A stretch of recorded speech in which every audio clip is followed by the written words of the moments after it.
Coming at you live on a Monday, the Sports Bash, 97.3 ESPN, the 97.3 ESPN free mobile app live video streaming on the 97.3 ESPN YouTube channel. What's up, everybody? I'm your host, Mike Gill. Josh Henning is producing today's show. You out there, we've got a bunch to dive into. Interesting weekend if you're a Phillies sports fan. Phillies had the debut of one Andrew Painter yesterday. That had a lot of people locked in, I'm sure, for the Phils as they lose to the Yankees. But who cares about the result? It was the first two innings of the game that we're going to dive into, plus a Sixers game last night that, I got to be honest with you, calling myself out, Josh. I didn't make it to halftime last night. The jet lag punched me in the gut and then basically whipped me to where I was out like a light. So how many days in a row is this have you've just been unable to get past a certain time? Friday night I went to my cousin's wedding, so I was up late. So you burned the oil with that, so now you spent for the rest of the weekend? You know what the problem is? I'm waking up so early. You know, I woke up Friday at 4 o'clock in the morning. So by, 8, 9 o'clock at night, you're pretty whipped. And then the next thing you know, you're sitting on the couch and you're fighting. And I'm trying to watch the game last night. So what you do is I'm watching on the couch. And then you're like, all right, well, maybe if I get off the couch and go into my bedroom and try to watch the game from in there, that will help. So I go in the room, I turn the TV on with intent to watch that game. And my girlfriend's like, hey, Google, turn off the lights. And I'm like, oh, here we go. I'm not going to make it 5 minutes with this situation. So I actually fell asleep last night, something I haven't done in a long, long time. I fell asleep with the TV on and then woke up at some hour with the TV still on. And I was like, man, I don't even know who won, what happened. I imagine the Sixers, now I know they lost the game since. I went back and kind of rewatched the second half of that game. They were losing at halftime, and I had no anticipation they were getting back. It's pretty sad to say. Now, you don't have Embiid. They don't, they're missing Tatum. He's been out all year. Right. But, you don't have Embiid. I just didn't think they were going to win the game last night. Boston's just a better team than you are, and that's sad to say. It's been proven already throughout the year, after a nice little run of games, that if Embiid is not out there, this roster is not equipped. They got no shot. They do not have the depth. They do not have the viability. They got two really nice guards in Maxey and Edgecombe, and the rest of the team is just okay. Well, one of the frustrating parts about this is early in the season, it looked like you had a team that was fun and had some depth, and you're like, all right, they got some pieces here. One thing is the kid Barlow, nice find, okay? Good job. You found this guy on a two-way.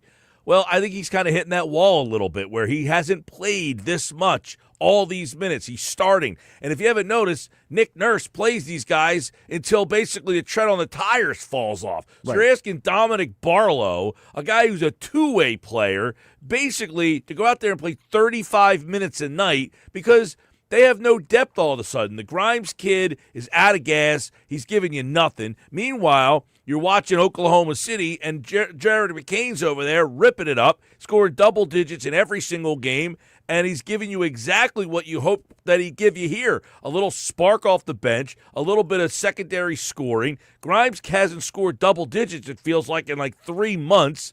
You get nothing from basically anybody on the bench. So last night, I fall asleep at halftime with full anticipation that I'd wake up in the morning that they were going to lose that game.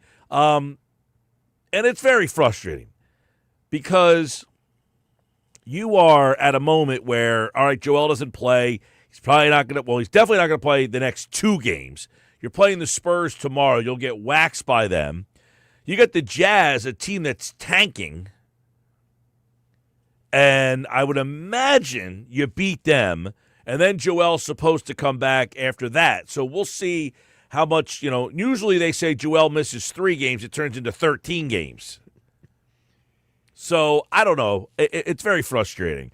So I watched half of that game last night, and I pretty much knew what the outcome was going to be. I would feel more frustrated that if I'm missing something. But I knew that I fell asleep that I was going to wake up to a loss. I think for people like myself and Nick Earnshaw, we're already just so frustrated with the team that no matter what they win or lose, we're just like rolling our eyes half the time. I agree. I said it on Friday's show. You come to terms with the fact that this team is just not good enough. They've got Maxey. You know what most of this roster is, Mike? Most of the roster is a bunch of Edmundo Sosas, Otto Kemps, and Matt Vierlings. That's who most of the Sixers roster is. It's a bunch of guys who are much better in smaller roles who are now being overexposed. Yeah, I think Barlow's one of those guys overexposed. Oubre's a guy that you have to play way too much because you don't have enough. He had a flash early on. He played over his head, and now you're like, hey, Oubre, and he's reverting back to a guy who's probably more of a 22 to 25-minute guy, but because Nurse just doesn't trust anybody, he plays these guys way too much. I got to be honest, I'm not a big blame the coach guy. Nurse has done a terrible job. He's been terrible. He's got no feel for rotations, and this is where the coach does come into play for me. He plays Maxey and Edgecombe way too much. He had no faith in these backup guards. He has no idea of his rotations at all. And I get it. It's not easy when Joel's in, he's out, he's in, he's out, he's in, he's out. George is in, then he's out for 25 games. And they really don't have a replacement for George. The Justin Edwards kid, they just never have trusted at all. They've never given him a chance to kind of grab, the Paul George role.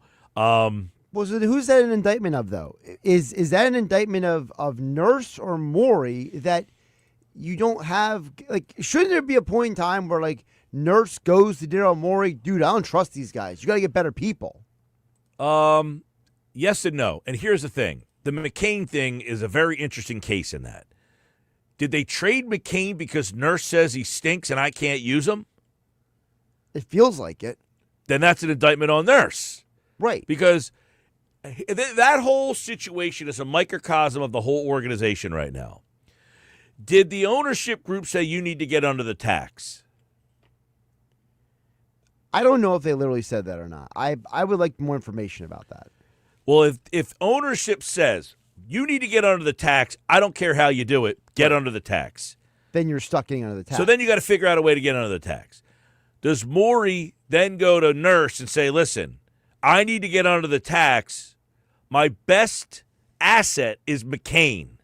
Do you care if I trade McCain? Nurse is going to be like, what do you think? I never used the guy. If you can get rid of him, get rid of him. Well, if that's the case, that's an indictment of everybody, isn't it? That's what my point is. Everybody wants to blame somebody here. But the point is, it may have started from the top saying get under the tax. Morey then saying, if I have to get under the tax, I want to actually get something here. I don't want to just trade Eric Gordon and Kyle Lowry for nothing. If I have to make a deal to get under the tax, I'm going to try to get something here. The best asset I have is Jared McCain. So do you mind if I move him? Right, or do you actually plan on playing this guy? Because you haven't used him at all yet. So the indictment comes from all over the place. It's a three-prong ineptitude here. Ownership demanding to get under the tax. Morey basically saying, I'm going to try to get something to get under the tax instead of just saying, let me just get under the tax, forget if I get anything in return. And this whole situation feeds into the conspiracy theorist narrative of some of the fans who say that all Josh Harris cares about now is his football team. He looks at the basketball team as a nothing burger now. Not that he actually does feel that way, but you know what, though? If I'm Josh Harris, yeah. I know everybody's blaming Josh Harris. If I'm Josh Harris, he sees what we all see. So why would I pay the tax for a team that I deem isn't good enough? If you don't think it's good enough, and Dan in Egg Harbor Township doesn't think it's good enough, and Steve in Whereverville doesn't think it's good enough, why would Josh Harris say, yeah, I want to pay a tax on a team that no one thinks is good enough? Well, then maybe Daryl Morey's doing a bad job communicating to his boss about how they can make the team better. I don't know what you mean by that. Well, what was he supposed to do? Well, maybe Daryl Morey said after the deadline that they were trying to make a deal with the picks they got from McCain, right? Mm-hmm. Yeah. So did Morey say to Harris, look, if I can get a certain kind of player, we'll go over the tax, but if I can't get that player, we'll say under the tax. Like, is that what we're talking about here? No, I don't think that's it at all. What are you talking about? This is where they said, Josh Harris said, this team's not good enough. I'm not going to pay the tax on this team. Now, Joel said, I hope we don't duck the tax. Right. So now you have a conflict of interest here. But who's right and who's wrong? Is Embiid right and Harris wrong? I don't think so. I think they're both right. I think Harris is right because as a businessman, he's saying, why should I pay extra money for something that's not going to have a benefit? And Joel's right when he's saying, look, if we want to be competitive, we got to get a better roster. Yeah, but I think that if you're Josh Harris and you ask Daryl Morey, hey, is there anything we could do to make this team better? And he looks at him and says, what do you want me to do? I can't trade anybody. We've gone through it 100 times on the show. They had no way to trade anybody because of the contracts they had. The only tradable pieces on the roster were Jared McCain, Which they traded. Oubre, Drummond, and those guys don't make enough money. Like, there was no way you were going to get an impactful player here. They're not idiots. I mean, that's what I'm saying. Josh Harris isn't stupid. He's not like, hey, why didn't you go out and trade for whoever? The Sixers' contractual situations were set up into a spot where they couldn't make that type of trade. And why are they in the contractual situations is because Daryl Morey made decisions investing in certain people, and they're not available. Yeah, but that they made the decision to sign Embiid, yes. And they made the decision to go out and with spend Paul the free George. agent money on Paul George. Correct. So those two and now contracts. they're paying the consequences. Yeah, I mean, but listen, you can rip them for the Paul George deal if you want. What were they supposed to do that offseason? That's when they had their money. If you don't spend the money, you don't. It's not like you get to keep it. No, but like for example, there were some people who thought that they could have gotten like a bunch of those 1-year deals. Yeah, listen, there were people. Listen, I was one of them. I wasn't all that excited about Paul George. They went down the Paul George road, so their money is tied up in Paul George, Joel Embiid. Look, the Embiid deal looks like a terrible deal on the surface. He's played really well. I mean, for the most part, he's played pretty well when he's healthy. The problem is he's never healthy, so it's frustrating. The other guy that got paid is Maxey. They're the three guys that make all the money. Nobody else after that makes any money. They couldn't make any trades to make this team better. So the whole thing of well, Morey should have tried this. What was he going to do? Like, we're trying to point the finger at that guy because nobody likes him. Like, I get it. Well, nobody likes him, and the fans are tired. They're tired of being told why this team can't be good. They just want the team to get good. And what they do is that the fan looks around and says, well, look at the Celtics or look at whatever team, look at the Cavs, and they say, why can they do it, but we can't, Well, one of the things, you watched the Celtics last night, they are just constantly better at developing players. Like, look at these guys that you've never heard of. You can't name any of those guys. You don't know where they went to college. You don't know where they came from. But for some reason, they get there, and when they get asked and pressed into duty, they stand up and become a better player than they were when they got there. I mean, it's across the board. They just constantly develop their players better than you do. You can't tell me any of those guys last night or where they go to school. Like, you never heard of any of these guys. Cueto, where the hell did they get him from? He gets drafted by the Kings, and, of course, they're so dumb, they can't hold on to him. So he's a guy that the Celtics say, the Kings didn't want him, we'll take you. I mean, Baylor Shireman, where do you find that guy? I mean, he sounds like he should be in the next Major League Baseball movie. And he's out there drilling three after Just three bang. after three. I mean, what's Mike Breen say just saying bangs on that long? It's constant with these guys like that, where they just constantly find these guys and develop them into great roles, and they fill their roles so much better than, the Sixers situation is. Yeah, they found Barlow, and he's a nice piece, but I mean, in reality, what are you winning with Dominic Barlow and Jabari Walker and Justin Edwards? These guys are just wasting. I'm not saying wasting, but Jabari Walker, for instance, he's a great story. He's a two-way player. Well, then they go out and sign him to an NBA deal, and he hasn't played 4 minutes.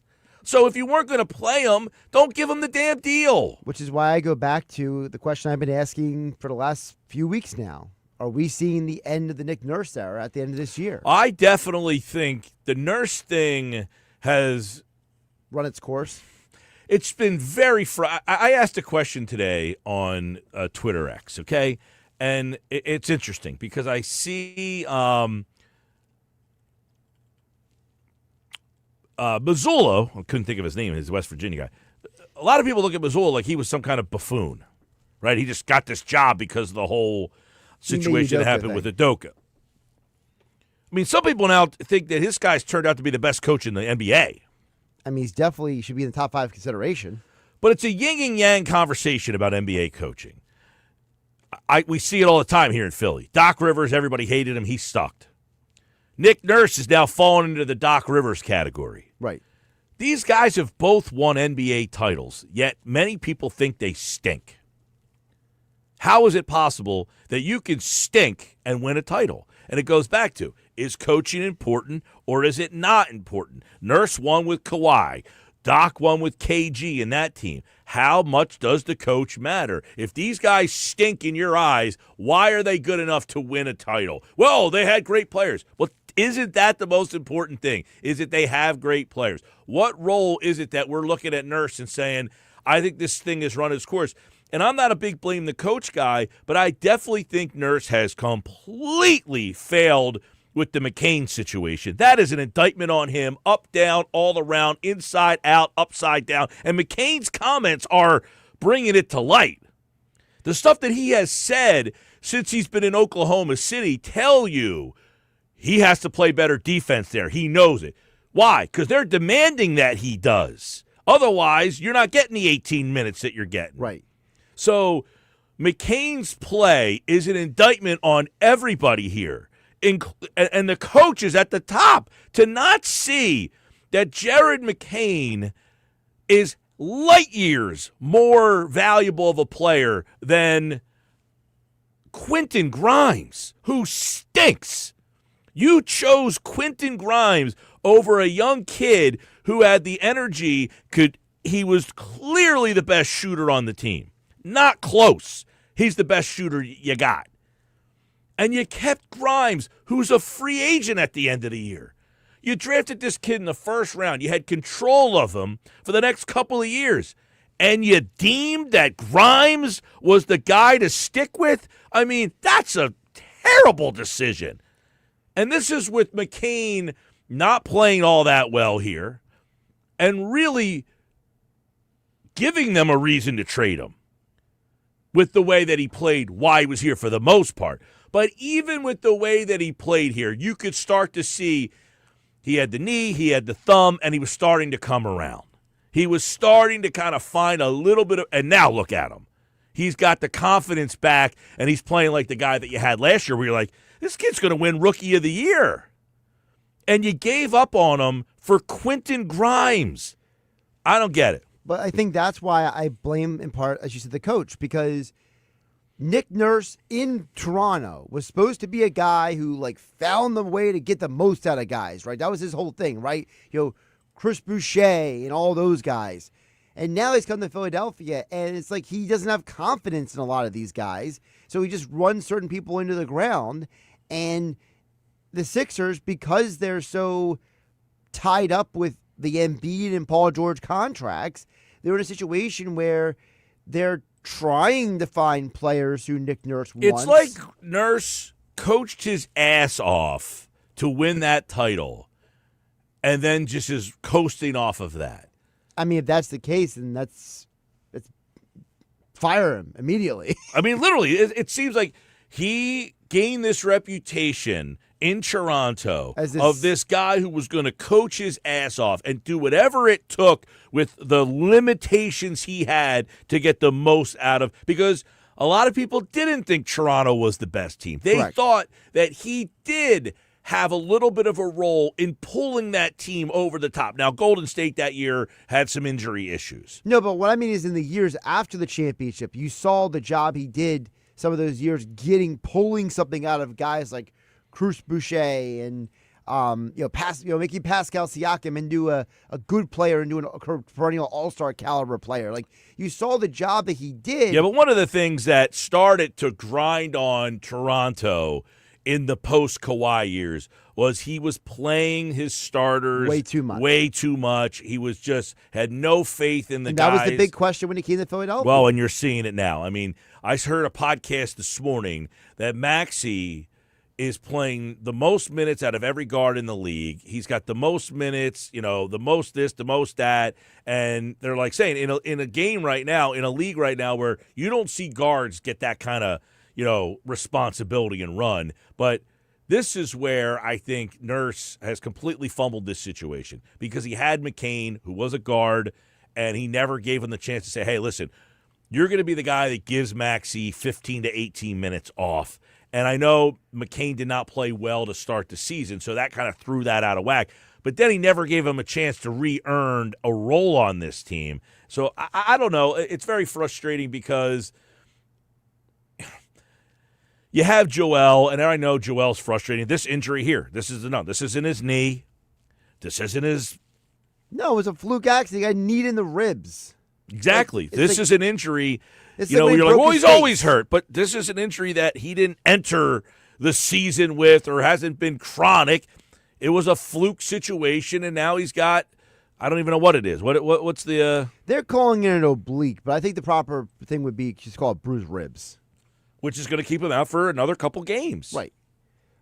And by the way, because we already also know that, as Drew Hanlon told everybody, that Joel Embiid will not play 50% anymore. So now he finished the game with it the other night. Well, I think at that point, Joel was like, you could tell with the look in his eyes, like, no, I'm going to finish this thing, and then I'll deal with the rest afterward. Yeah, he got hurt in the game on Thursday night against the Heat. He left the game. He has a strained right oblique, so he's going to miss 3 games before being reevaluated. And when the Sixers are out there, when he's out, the team's been terrible. I mean, for the most part, they couldn't do anything last night for Queta. I mean, he crushed them last night. And this isn't a dynamic scorer. For the context, here's one of the Drew Hanlon cuts from. This is from the Kevin O'Connor podcast with Yahoo Sports. People panic. They're like, Joel Embiid's out, and they're like texting me, and he's like, oh no, is he seriously hurt? I'm like, no, he's just not 100%, and so he's not going to push his body to a place where he has in the past. And in the past, people have no idea. People know all the surgeries. People know all the injuries. People have no idea the amount of pain that he's played through just to try to give his team a chance to win. Yeah, well, this is the whole situation that basically where the rubber met the road last year with the whole situation with the Marcus Hayes thing and him basically getting into it with him. Yep. This is where they wrote the articles basically questioning Joel, and Joel has said, listen, I have played with all these injuries, and now you're going to call me out for that. And listen, Joel's not a choir boy. He doesn't, get absolved from part of the problems here as well. But Joel has tried to rectify some of those things. He has gotten to better shape. He has lost weight. He has changed up his diet. He has tried to work on elements of his game to make him a better player for this team. So it's not like Joel hasn't tried to make things better. Well, they lose to the Celtics last night, and obviously, it's just been very frustrating the whole season because you do have Joel, who's had a very good season when playing, but not enough. The Paul George thing, that gets thrown into the mix. He's not back for a couple of more weeks still as well. Your guys' thoughts, 609-403-0973 on the White Horse RV text board, 609-403-0973. Let me know what you guys think on that. When we come back, though, Jeff Kerr, 97.3 ESPN.com, Phillies Insider. We're going to go over Andrew Painter's day yesterday, and our poll question is up at Mike Gill Show. You can vote right now. Which young Philly are you more excited for this season? Andrew Painter or Justin Crawford? Vote at Mike Gill Show. We'll update it for the first time in 20 minutes. You can text the White Horse RV text board. When we come back, Jeff Kerr, 97.3 ESPN.com, Phillies Insider, joins us next on the Sports Bash.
All right, 2:30 Sports Bash Live, 97.3 ESPN. I'm Mike Gill.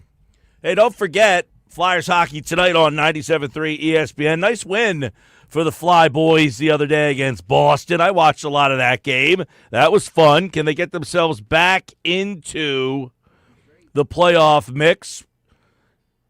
Our Flyers insider Kevin Durso has a preview of tonight's game at 97.3ESPN.com. Let's go to our Phillies insider, Jeff Kerr, who's going to be covering the Phillies all season long. We had our Phillies Today podcast yesterday, which had a ton of reaction. We did that right after Andrew Painter left the mound yesterday. 2 innings, strong game, Jeff Kerr. Let's get your takeaways now from Andrew Painter making his debut for 2026. Yeah, Mike, I was pretty impressed yesterday. Just rewatching it again after we spoke on I guess debut test run the Phillies today. It's going to be fun when we get Oscar Budahin involved with us every day. But yeah, I mean, look, I was impressed with the fastball command. I was impressed with the velocity. He threw 6 pitches. I thought the changeup needed to be a little bit better.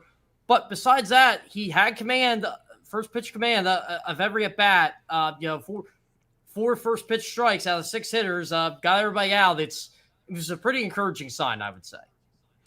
Right, and for people that forget, Painter started as a 19-year-old kid, 3 years to the day, and he pitched a spring training game, and we haven't seen him at the big league level, spring training level, since. Yesterday was his first time. Jeff, I thought what was cool about him was how poised he was. It didn't seem like the moment. He didn't overthrow. It tells me this guy is ready and he belongs. Yeah, I definitely think he belongs. He's definitely going to be in the rotation, which I know there were some questions about that, and I said, hey, don't worry, unless he gets hurt, he's going to be in that rotation. And we talked about his ceiling yesterday, Mike. Is his ceiling this year an ace, or what does he project as? But if you're looking at this rotation, if he can give you ace or number 2 type stuff out of the 4 or 5 spot, that's going to be a real problem for a lot of opposing offenses. Right. So we talked about it on the Phillies Today podcast yesterday, but I said for me, my ceiling is, hey, top 10 Cy Young guy. All right, you're in the voting. You're in the top 10 voting. You have that kind of impact, that kind of year. That's him having a ceiling special year. Where do you kind of put him if he has, his best season? Yeah, that's tough. I mean, what would be a good year for him? 150 strikeouts, 50 walks this year, ERA between 3.5. I think that you're being on the safe side, it sounds like then, right?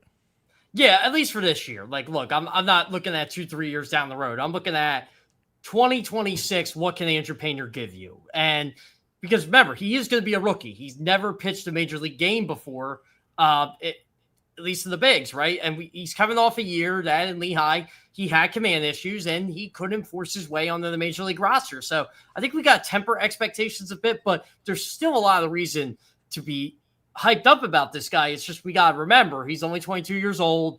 He's got a lot of baseball ahead of him. And look, he's going to be a really good pitcher, but I just don't want people saying, oh, he's going to be Zach Wheeler right off the bat or even Paul Skeens. So my anticipation, I'm putting too much hype around him. You can put as much hype as you want. I just like to temper things down. Like, people think Justin Crawford's going to hit 330 this year. I mean, that'd be wonderful if he hit 330. I'm just not expecting that. Okay, well, the poll question we have up at Mike Gill Show, let's see where we are. Let's see, who are you, Jeff, more excited to watch this season? Is it Andrew Painter or Justin Crawford? Who has a bigger impact? I think Crawford's going to have the bigger impact, but that's not a slight on Painter. I'm more excited to see Crawford because I've been watching Crawford over the past 3 seasons and seen what he's been able to do in Jersey Shore. And when I thought he got to Reading 2 years ago, I'm like, okay, it's always tough going from high A to double A. Nope, hits in double A.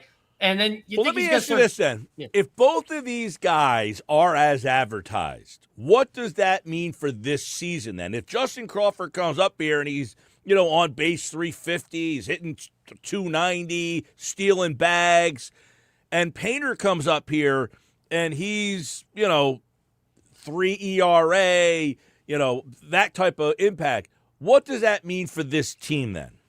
95 wins. Don't you think that's fair? That's less than last year. I know, but that's still good, right? It's very good, yes. Yeah, I mean, look, I didn't think last year's team was going to win more than the previous year's team, and somehow they were able to do that. And you would have to think they're going to add at the deadline if they find some faults in their offense or their pitching staff, or they have a couple injuries. You just don't know. But yeah, if Andrew Painter and Justin Crawford are what we expect them to be, or more than that, this team's going to be really, really good, and they're going to be really tough to beat come the postseason. And everybody likes to rip on them for losing the Dodgers, but like they out-hit and they out-pitched them without these guys. Well, and the big thing I think is the one big difference from this year's team to last year's team is the 9th inning, the 8th inning, the 7th inning. You have much better options than you did in April, May, June, July of last year. You're throwing Jordan Romano out there trying to get the last 3 outs. Now you're throwing Duran. And that's a lot of games that they lost last year that they probably win. This team, regular season-wise, and I know people don't care about the regular season, but they could win 105 games. Yeah, look at what their bullpen went through last year with Alvarado's suspension and Romano pitching really bad and Matt Strahm not being the Matt Strahm we were used to in 2023 and 2024. He was still efficient, but he wasn't the same guy, and Kerr had a bad April and really turned his season around when they needed him to. It was weird because that bullpen going into last year, they were very excited about what they could be. And it never really matriculated until they got Duran. Now they have Duran, and they have Brad Keller, and they have Tanner Banks, and they have Ryan Kerkering, and they have Jose Alvarado. All of a sudden, it just looks that much better on paper. It'll probably live up to the hype. Yeah, we're talking with Geoff Kerr. You can follow all his Phillies coverage this year at his Substack. Make sure you check that out. We'll have a ton of audio podcasts that we're going to be infiltrating into the YouTube and X platform. Our podcast from yesterday is up at Mike Gill Show, at Geoff Kerr PHL. So make sure you follow us there. You have a new Substack up with a roster prediction, 26-man roster. Where are some of the battles you're looking at? So most of this roster is pretty much set, right? This isn't like the Eagles 53-man roster where you're just hoping to get 45 out of 53 right. I think we can honestly say 22, 23 spots are locks. But the big ones I'm looking at is the final bench piece and the final bullpen spot. And I'll just give you a preview here, Mike. We said, 8 bullpen spots yesterday on the show? Yeah, I think 8 spots. We think about 6 to 7 of them are probably filled. There's probably 1 or 2 spots. That's what we talked about yesterday on the pod. After the pod, did you change that? No, I still got the 7. And obviously, we mentioned, let's go through the heavy hitters here. Duran, Banks, Kerkering, Alvarado, Keller, who was our Jonathan Bolin. Yeah, so he's 6. Kyle Backus, I think, is going to be 7. I think he's done enough. I thought there were 2 spots open. Now I think there's 1. And the one I'm going with now, I'm probably going to change this. This is going to change my day, by the way. Zach Pop is the one I got now over Zach McCanley, over Chase Shugart, over Nolan Hoffman, over McCanley's interesting, though, because he's a Rule 5 guy. Exactly. But he just hasn't had command at all. Well, and listen, the big thing you have to keep in mind when you're putting this roster together, it might not be who the best guy is. It's who has options left. That's why I picked Pop, because they're paying him $900,000 guaranteed. That makes a difference compared to a Shugart who you acquired in a trade and you're only paying $760K to, or like you said, Nolan Hoffman, option. Seth Johnson, option. Max Lazar, option. Zach McCanley does not have an option. His option is you go back to Florida. Mm-hmm. Yeah, Bryce Wilson, too, another guy to keep an eye on. But as we both kind of agree, Bryce Wilson might be the guy that has to go pitch at AAA as a starter and be that extra starter in the event that somebody gets hurt up here. Yeah, I mean, right now he's the 7th starter. If you're counting Zach Wheeler healthy, Taijuan Walker would be the 6th, and he's going to be up here all year. And then you got Bryce Wilson. He'll get his innings in Lehigh, same with Alan Rangel. And so that's how that's going to shape out. It's Lehigh needs more starting pitching depth than anything else. But I want to ask you, Mike, do you think the Phillies should just go after one of these available free agent starters just in case? In the offseason, I felt like they should have kicked the tires on somebody and tried to bring in another guy to compete with basically I don't know what you do with Taijuan Walker. That's the problem. I think they're very cognizant of if Walker has been a good soldier and that they want to give him the chance to take those starts. The problem is once Wheeler comes back, what do you do with him? Well, exactly. He's just going to be like a long man. He's just going to toil around again. And who's he piggyback up? Probably Painter. That would be my guess. He piggybacks off him. But you're right about the good soldier thing. Like, I don't think anybody was more embarrassed of how he pitched 2 years ago than Taijuan Walker. And he's probably thinking to himself, man, we won 95 games and I didn't really play that much of a role in that. I was kind of hurting this team toward the end of the year. And here's one thing I got to get off my chest, Mike, with this team in general. Where's all this talk about you have to be hot coming into the postseason? Weren't the Phillies hot coming into the postseason last year and it didn't do them any different than the year before? We all think we have all the answers of like, you got to be playing your best baseball going into the playoffs. Or, hey, you got to play your best baseball on the day that you have to perform. That's what it comes down to. You could be 0-5 in your last 5 games and then go on your next streak of things. But I will say this, their offense constantly the last few years has picked the wrong time to go cold. You know what here's my theory on it. We'll see if people agree. I don't think they're a cold weather baseball team. That's an interesting one because, and you go back to the World Series in 2022, they had some big hits at home, some big moments in Philly. I was at the game against the Marlins when Bryson Stott hit the grand slam. That was insane, by the way. And by the way, Bryson Stott's an interesting guy to get your thoughts on here. The way he's hitting right now, I don't know if he's been facing lefties, righties, and yada, yada, yada, but he has been facing lefties. He has a home run and a double off lefties this year. He has 3 extra base hits off left, 2 extra base hits and 3 hits total off lefties this spring. So that being said, are they going to give him an opportunity to play every day out of the gates here, or do they go into the season saying you are strictly in a platoon with Sosa? Well, he was pretty good in a platoon with Sosa last year. And here's the thing, Mike, where are you going to play Sosa if you play Stott every day? Where does he fit? He gives Stott a day off one day. He gives Bohm a day off another day. He gives Turner a day off. So he kind of shuffles through, I guess, through the infield there. So here's the other one that could give guys a day off. Otto Kemp. Yeah, but don't you think Kemp is going to be strictly in a platoon in left field? I do, but we got to remember he can play third. He can play first. He's played some second. And they've moved him around this spring. But I agree. I think the main thing is he's going to be the platoon guy in left field with Brandon Marsh. But what if you're facing a string of righties and you want to get Otto Kemp at bats? Well, I guess he could play same thing. He could play third one day for Bohm. He can go over and play first base if Harper needs a day off, stuff like that, I would imagine. I know one thing I would use Otto Kemp for, and this is where Rob Thompson's got to put his manager's cap on.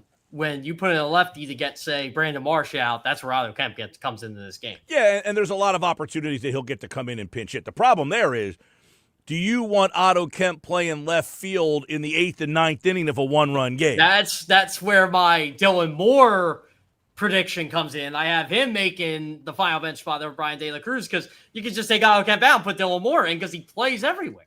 Well, and then, of course, the news today, you don't have Rojas. Now, how does that affect Rojas for the regular season? He got popped with a banned substance, so he cannot. Has the suspension been announced yet? Has anything been announced outside of the reports?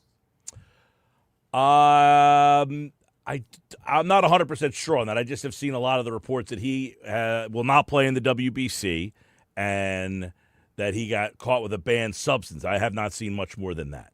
Yeah, so we probably won't know. And I'm assuming it's going to be a major/minor league suspension if that's the case. And remember, Jose Alvarado was 80. So there's your starting center fielder in Lehigh Valley.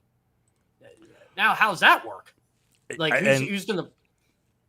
And listen, in the event that, let's say Justin Crawford comes up here and he really scuffles, right? Then what do you do? You stick with Justin Crawford. So you ride him out and just let him keep going, even if he struggles, mightily. Yeah, I think you have to. Which I mean, I don't see happening, by the way. no, I don't either. But yeah, if he does, you got to put that possibility in your head. Who's it going to be? And I got to look at Lehigh's lineup again. I mean, look, if Brian De La Cruz don't make this team, I'm assuming he's going to be in Lehigh, but he'll be a corner outfielder. Gabriel Rincones, same thing. He ain't playing center field. I guess you move Marsh back to center, and Yeah. then you got problems again. Well, we'll see that all play out. Check out Jeff's Substack for more Phillies coverage. Phillies Today podcast. We'll have that firing up here this week. Jeff's also going to be taking deep dives into the Phillies minor league systems. We'll have a podcast that will be launching on the Phillies minor leagues as well. So a lot of Phillies coverage coming your way. At Geoff Kerr, PHL, 97.3 ESPN.com. You will be at spring training in a couple of weeks. Now, the 17th, I will be at that game. We'll both be at that game. We will both be at that game. So it looks like I'm still trying to finalize my plans for the 17th. I'm definitely covering the game, but will I cover pregame because my family's going to be there? Am I going to sit with them, or am I just going to, because, I mean, really, it's the whole trip is one for work and two to take my family spring training. Never been there, and they're, they've been watching baseball for God knows how long. I mean, the only thing I'm not looking forward to is we're driving down because I'm taking my parents and they don't like to fly. So that's going to be a long trip. Well, I'll be seeing you down there, man, and we'll have a ton of Phillies coverage. Stay tuned right here on 97.3 ESPN. Make sure you follow at Geoff Kerr PHL. Check out his Substack, which is free for everybody to read out there on all the Phillies coverage this season. Thanks, man. Appreciate you, Mike. Thanks. All right, Geoff Kerr, everybody, back covering the Phillies, and we're going to have extra Phillies coverage all season long right here on the Sports Bash. All right, coming up, the poll question. It's up at Mike Gill Show. You can vote at Mike Gill Show. Question, who are you more excited for this season, Painter or Crawford? Vote now. Updates on the other side, plus John McMullen, latest on A.J. Brown. What is he feeling on the A.J. Brown news that came out this weekend? We'll discuss that. Ed Moore, I'll give you my thoughts on Andrew Painter and his season.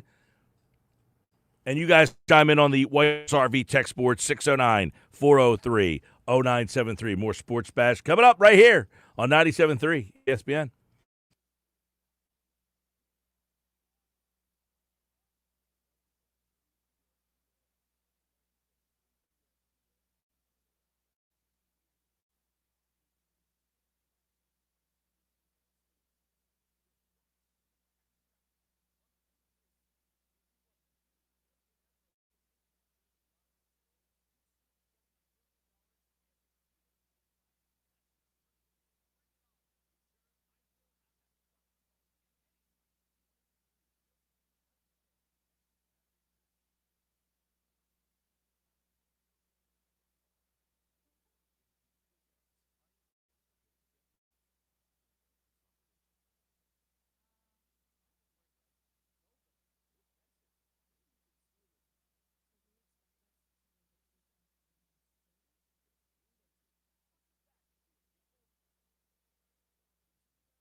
All right, let's check in on the poll question today. At Mike Gill Show, who are you more excited about this Philly season?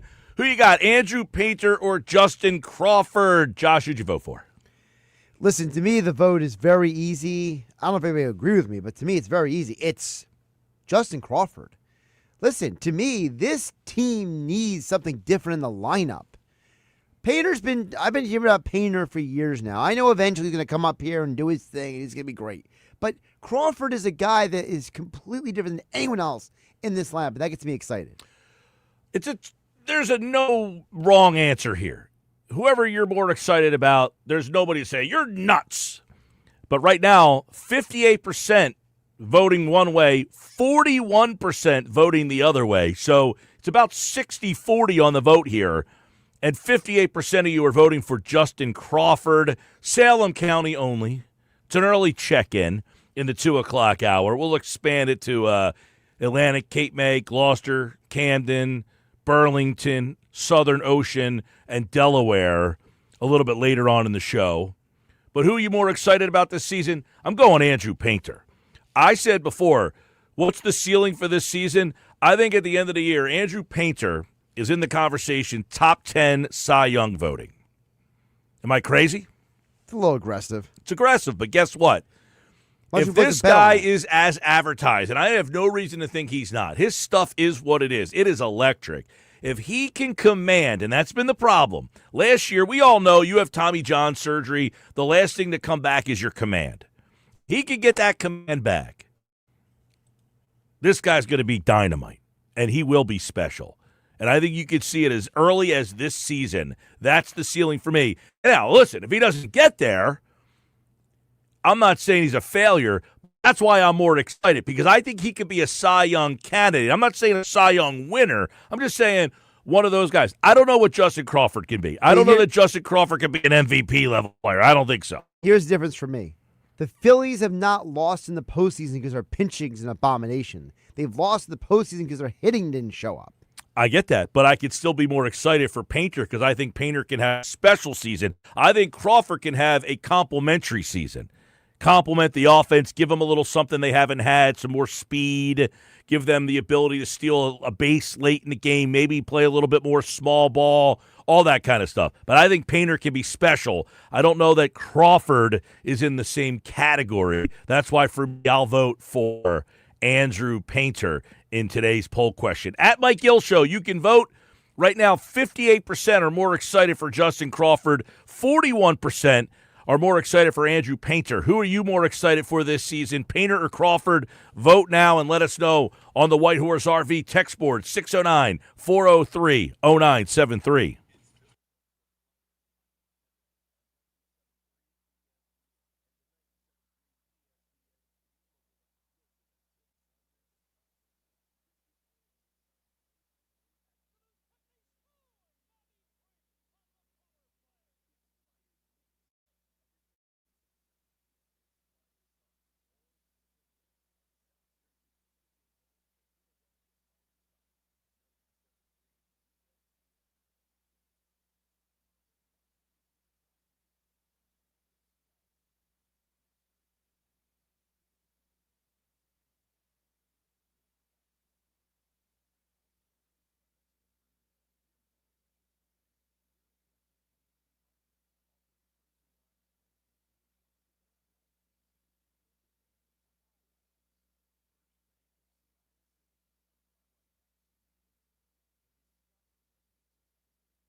All right, hour 2 of the Sports Bash Live, 97.3 ESPN, the 97.3 ESPN free mobile app and live video streaming on the 97.3 ESPN YouTube channel. You can watch the show on the 97.3 ESPN YouTube channel. Make sure you subscribe and like the show, and you can watch it each and every day on your tablet, your phone, your laptop, wherever you may be.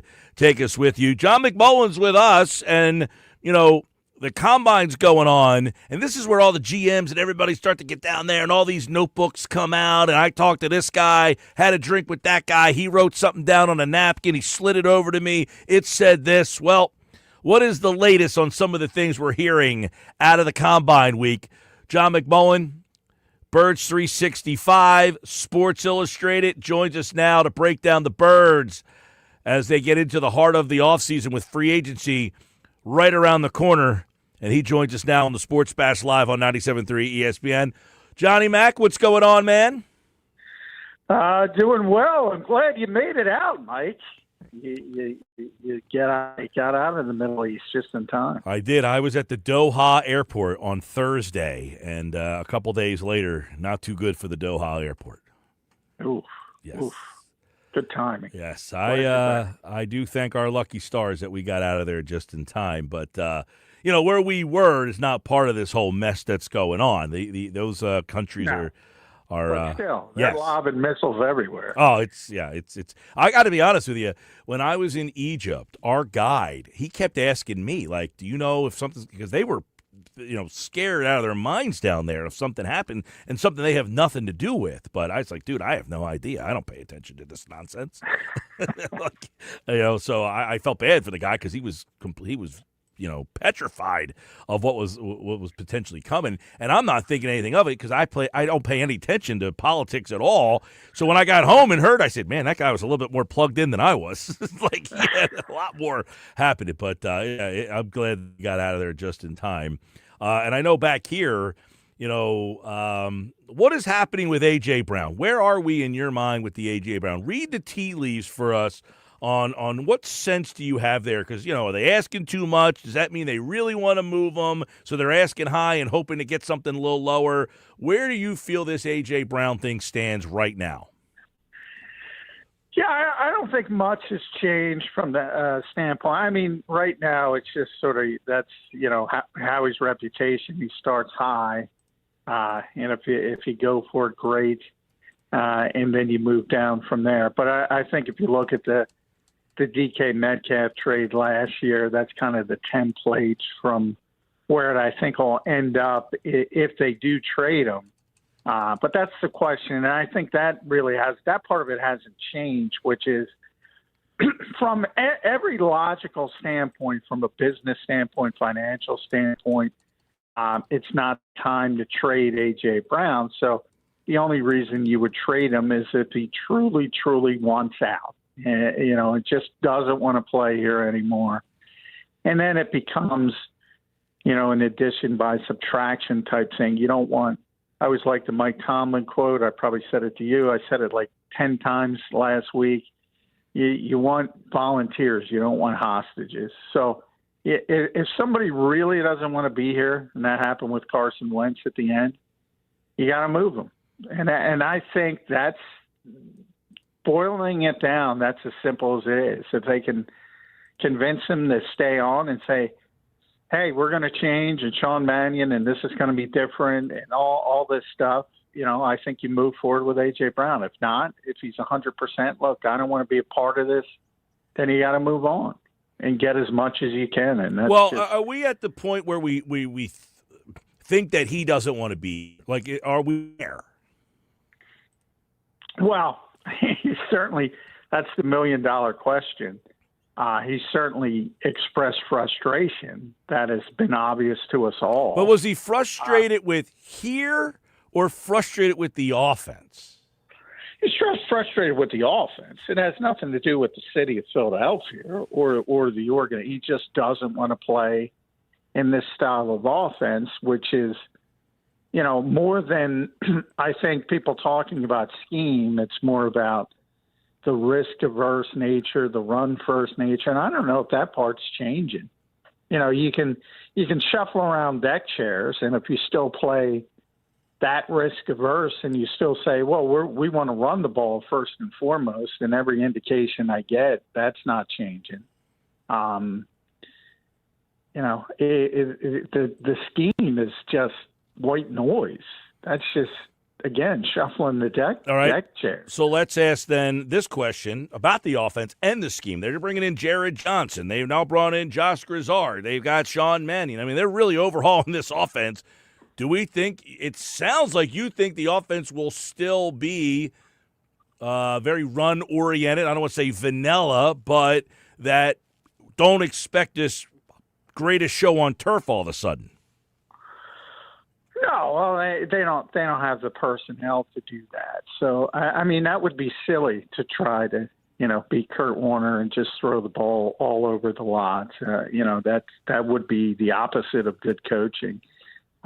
So people should be careful what they wish for. They've been very successful with this style, and they've been very successful. The best stretch of Eagles football in the Super Bowl era, and everybody wants something different.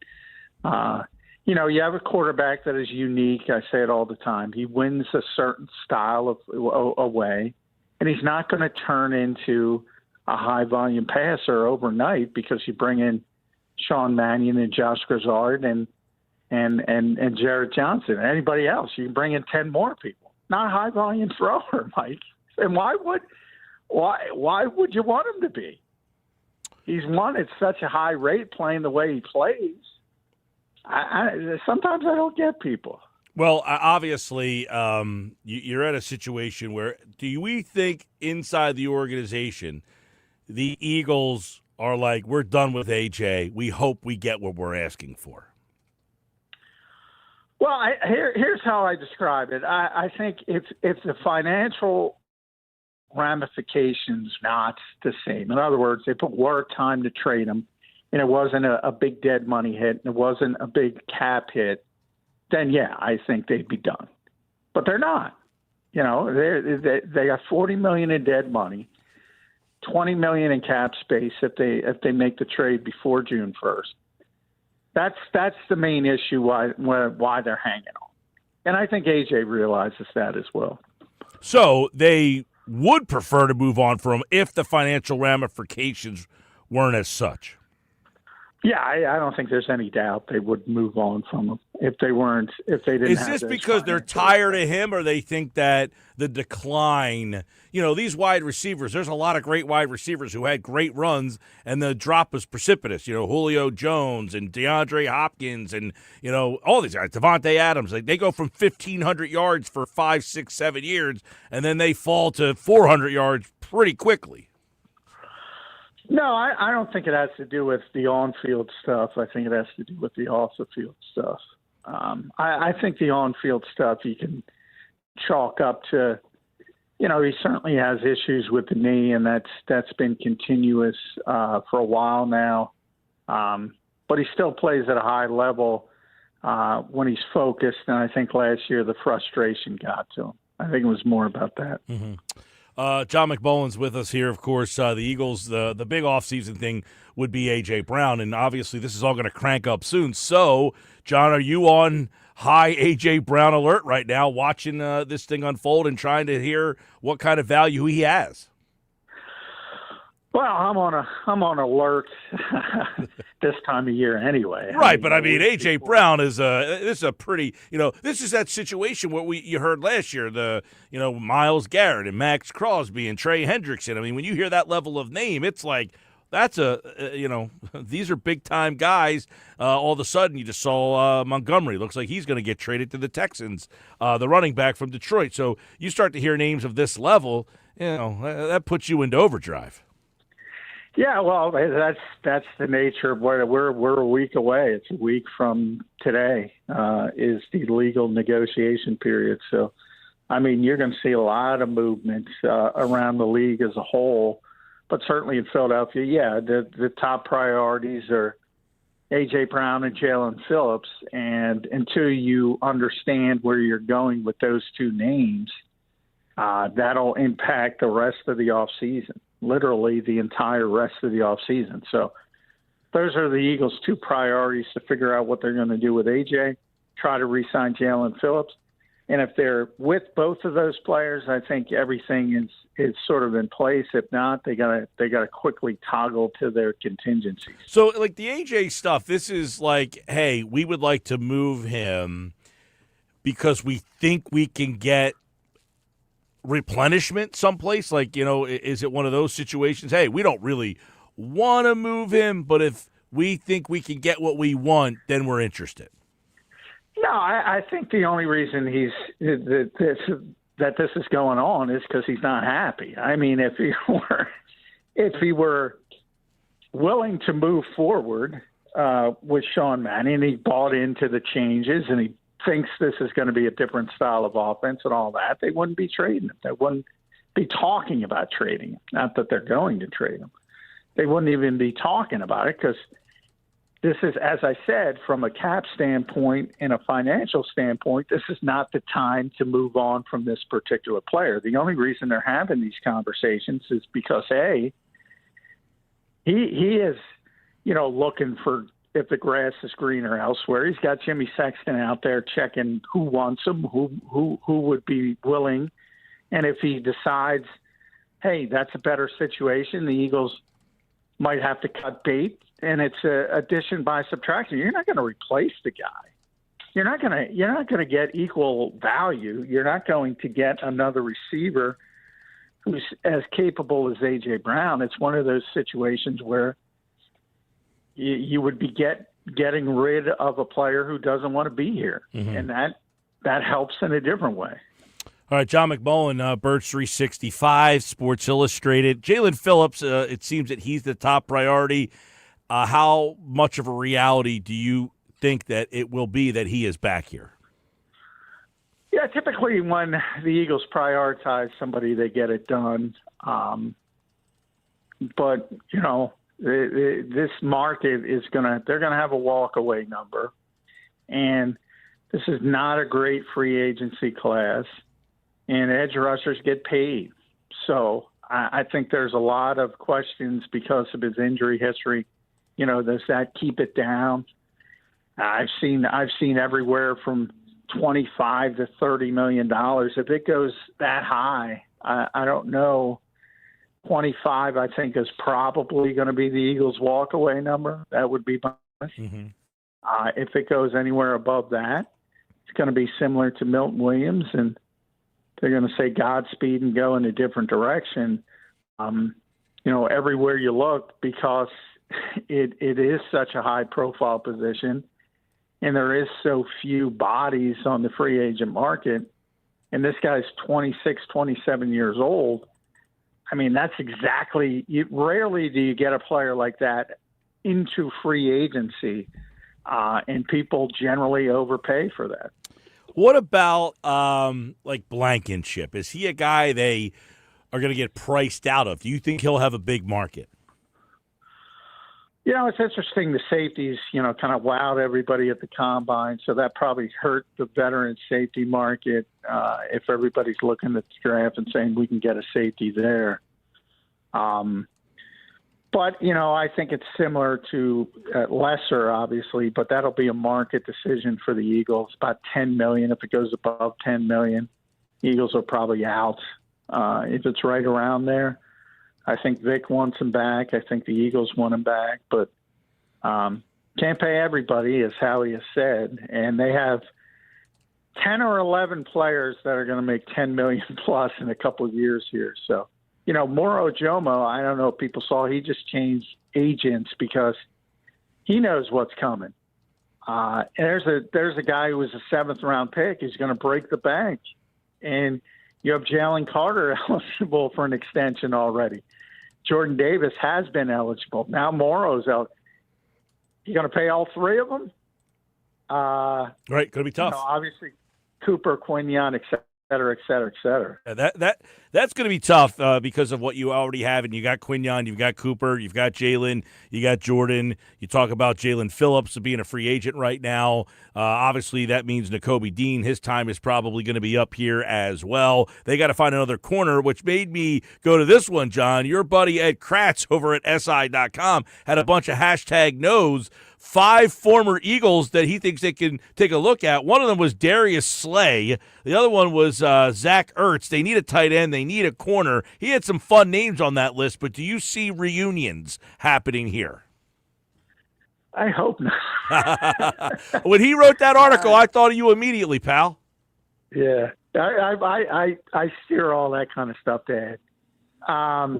Yeah, I know people always want reunions. They want to bring people back. Look, Darius Slay would have been back last year if he got past Buffalo and waivers. I mean, that was the whole plan to bring him back. So, you never say never, but, that's in season, and they were trying to upgrade the CB2 spot, and they'll want to upgrade it again, but you want to get younger and more cost effective than going down that route. So, that would be more of, an in-season thing. If somebody gets hurt and you say, oh, let's bring back Darius Slay, let's bring back Brandon Graham as they did last year. Right. Let's, bring back Zach Ertz if something in season. That more is that type of thing. You want to have a more clear-cut long-term plan for these to try to answer some of these questions.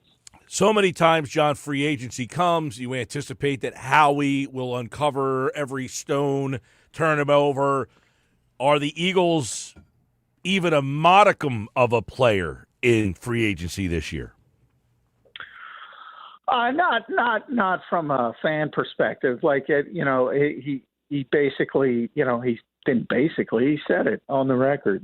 This is a retention off season. The goal is to retain as much of their young talent as they can. They drafted so well. Gave you that example at defensive tackle. Like, who has 3 defensive tackles that, one could be $30 million, one could be $20 million, one could be $15 million? Who has that? Well, the reason they have that is because they've drafted well. And by the way, they lost Milton Williams, who was $26 million. Mm-hmm. Think about that. Think about that drafting and they've done that for the past since 2021. They've had this amazing run of premium picks, which they want to continue. And Howie flat out said, look, the way to build a successful team is to draft well, keep as many as your players you drafted well with, and then supplement in free agency. Well, and one of the things they've done here, John, is they have drafted guys, got them on the first deal. When they've walked, they've used the replacement. Not too many teams can keep hitting that way. Well, exactly. They've had this run, and that's, you worry about it because it's cyclical, and you assume at some point there's going to be some misses, but they've been so good in recent years at the top of the draft. It's been pretty amazing. It's been a pretty amazing run. And when you have that, they're in the position they're in, which is, the old good problem to have, but there's problem in that description. And their problem is all of a sudden all these good draft picks are coming up for extensions, and you either got to pay them a heck of a lot of money. By the way, go ahead. Or you got to let them walk. The 5 guys he mentioned were Zach Ertz. All right. They need a tight end. Can you get Zach Ertz on the cheap as a 1-year flyer and then draft a guy? It's not a great tight end class in the draft. Javon Hargrave, can you kind of get him on that 1-year deal? Darius Slay. Mekhi Becton. I know everybody's going to be wanting to clamor to get him back because obviously he had such an important role in the way the offensive line. And then C.J. Gardner-Johnson 3.0. Do any of those 5 actually make sense, though? Hashtag no. 0 for 5. You know the Becton stuff, right? That's going to be coming around. Yeah, that's not even a – that's if I had to rate them, he would be 5th. Really? Okay. Yeah, he's not coming back. Chauncey Gardner-Johnson, if you lose Reed Blankenship, you need a safety. Well, maybe Chauncey's 5, but for different reasons. Right. All right. Well, that's a fun list. Ed Kratz over at Sports Illustrated, John's partner over at SI.com, covering the Eagles as free agency 1 week from today, right? Yeah, the legal negotiation. The new league year, nothing's official to March 11th, but the negotiation period starts March 9th, so a week from today. You'll hear all the deals. Basically in those first 2 days now. Yep. Is how it breaks. All the major deals. All right, we'll keep an eye on that as always right here. You got John on Birds 365 in the morning. I'll be back on Wednesday on Birds 365. I had a listener, a viewer of the show, message me when I was in Egypt, was very disappointed that I was not on one of the days. Ah, there you go. Yeah. It's got to make you feel good. We kept everybody updated. You were in Globetrotter mode. Oh, I will be back. I will be in Clearwater the week of the 16th, so get me for a couple weeks. All right. I'm too old to do all that traveling, so you get it done for me. Got to do it while I'm young, man. All right, buddy. Take care. Glad you're back. Thanks, man. Johnny Mac, Birds 365 and Sports Illustrated right here on the Sports Bash. Good stuff on the A.J. Brown. I know Josh, Adam Schefter has I want to say an update. Where was this from? So he was on the Pat McAfee show. So was Bryce Harper today. Yeah, I'm still trying to get to that audio. Still working on it. He didn't really say much. I mean, apparently he revealed that maybe he was a little bit closer to going to the Giants over the Phillies back in 2018-19. Yeah, Bruce Bochy, I heard that. The Bruce Bochy thing, which by the way, he revealed as well on the Bustin' with the Boys 2.5-hour conversation. Mm-hmm. Yeah, I mean, from what I saw of Harper, he didn't say anything that was all that of consequence. Yeah. But anyway, the one thing he did say that I thought was interesting, they asked him who is the guy that will be the glue guy in the clubhouse, and he said Schwarber. Yeah, which I thought was very interesting. He pointed to him immediately. So before Adam Schefter got interrupted by Aaron Judge coming to the desk, this is what he was answered when Pat McAfee asked him, are there any updates on A.J. Brown stuff? I think A.J. Brown and Max Crosby are in a similar situation. Both teams not wanting to deal their guys, both teams open to listening, and both teams have to have an offer that they can't say no to move guys that they want to hold on to. Those are the two notable names. All right. Well, I'll tell you what. I have said that all along. The Phillies, John seemingly, I don't want to say disagrees, but he's saying if the financial ramifications were not existent, the Eagles are ready to move on from A.J. Brown. And I have kind of insinuated that I don't know that the Eagles want to trade A.J. Brown, but they're willing to. I could be wrong. We'll see. If they get – now, one of the reports out there is that they're looking for a first-round pick plus a top 100 pick. Is that out there for them? We'll see. 609-403-0973 on the – Whitehorse RV text board in Williamstown and Galloway. Your RV adventure starts here at Whitehorse RV. Speaking of Williamstown, I wrote an article for 97.3 ESPN.com. The overpasses, the Gentrys for the Easy Pass, the lights are too bright. They got to do something about that.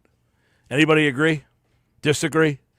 Those lights are crazy bright, man. I feel like I'm Cole Trickle in Days of Thunder driving through the smoke. I'm just shutting my eyes and hoping I get through the other side and don't hit anybody. You got to turn the brightness down on those lights. I'm not asking for a toll decrease, which would be nice, but you got to do something about the lights. They're too bright. Who came up with that idea? I got a great idea. Let's put the brightest lights we can find all up and down the Atlantic City Expressway. There's 11 of those things. So by the time your headache goes away from the first set of lights, you run into another one. Came home from my cousin's wedding Friday night. I was sitting in the passenger seat, by the way. Luckily, because I can't see at night a lick. Those lights aren't helping. They're hurting. So read the article over at 97.3ESPN.com. All right, when we come back, we got the text board. The Whitehorse RV text board has been jamming all day We'll pick out our favorite texts of the day. We'll read and react to them. Coming up next on the Sports Bash Live, 97.3 ESPN, the 97.3 ESPN free mobile app powered by First Bank of Sea Isle City, and the YouTube channel at 97.3 ESPN. Search and watch the show live on the 97.3 ESPN YouTube channel.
3:31.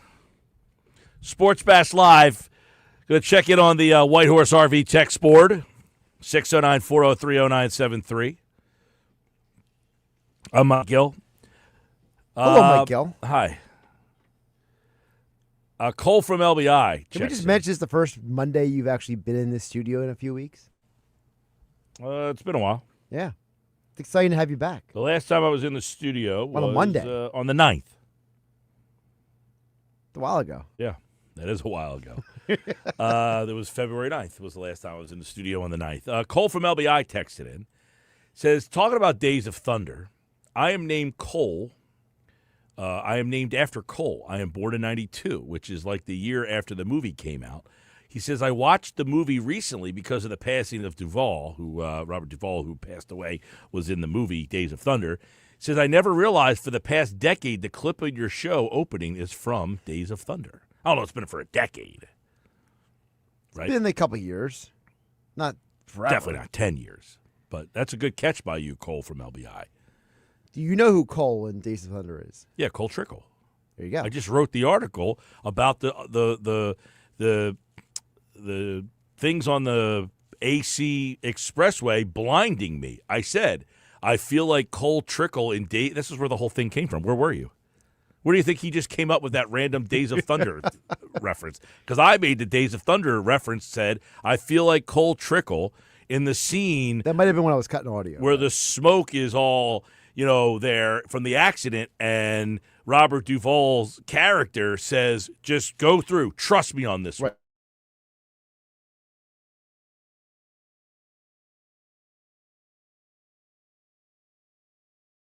And many other people, I would imagine, by the way.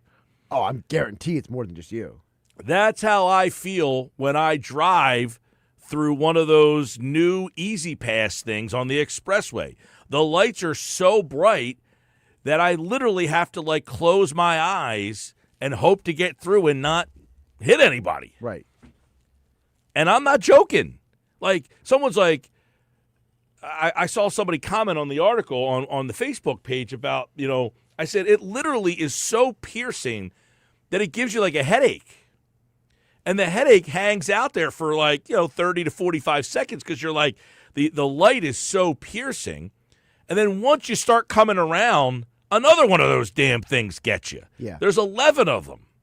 Now, they're spread out throughout the whole from 42. It doesn't matter if they're spread out. They're still ridiculous.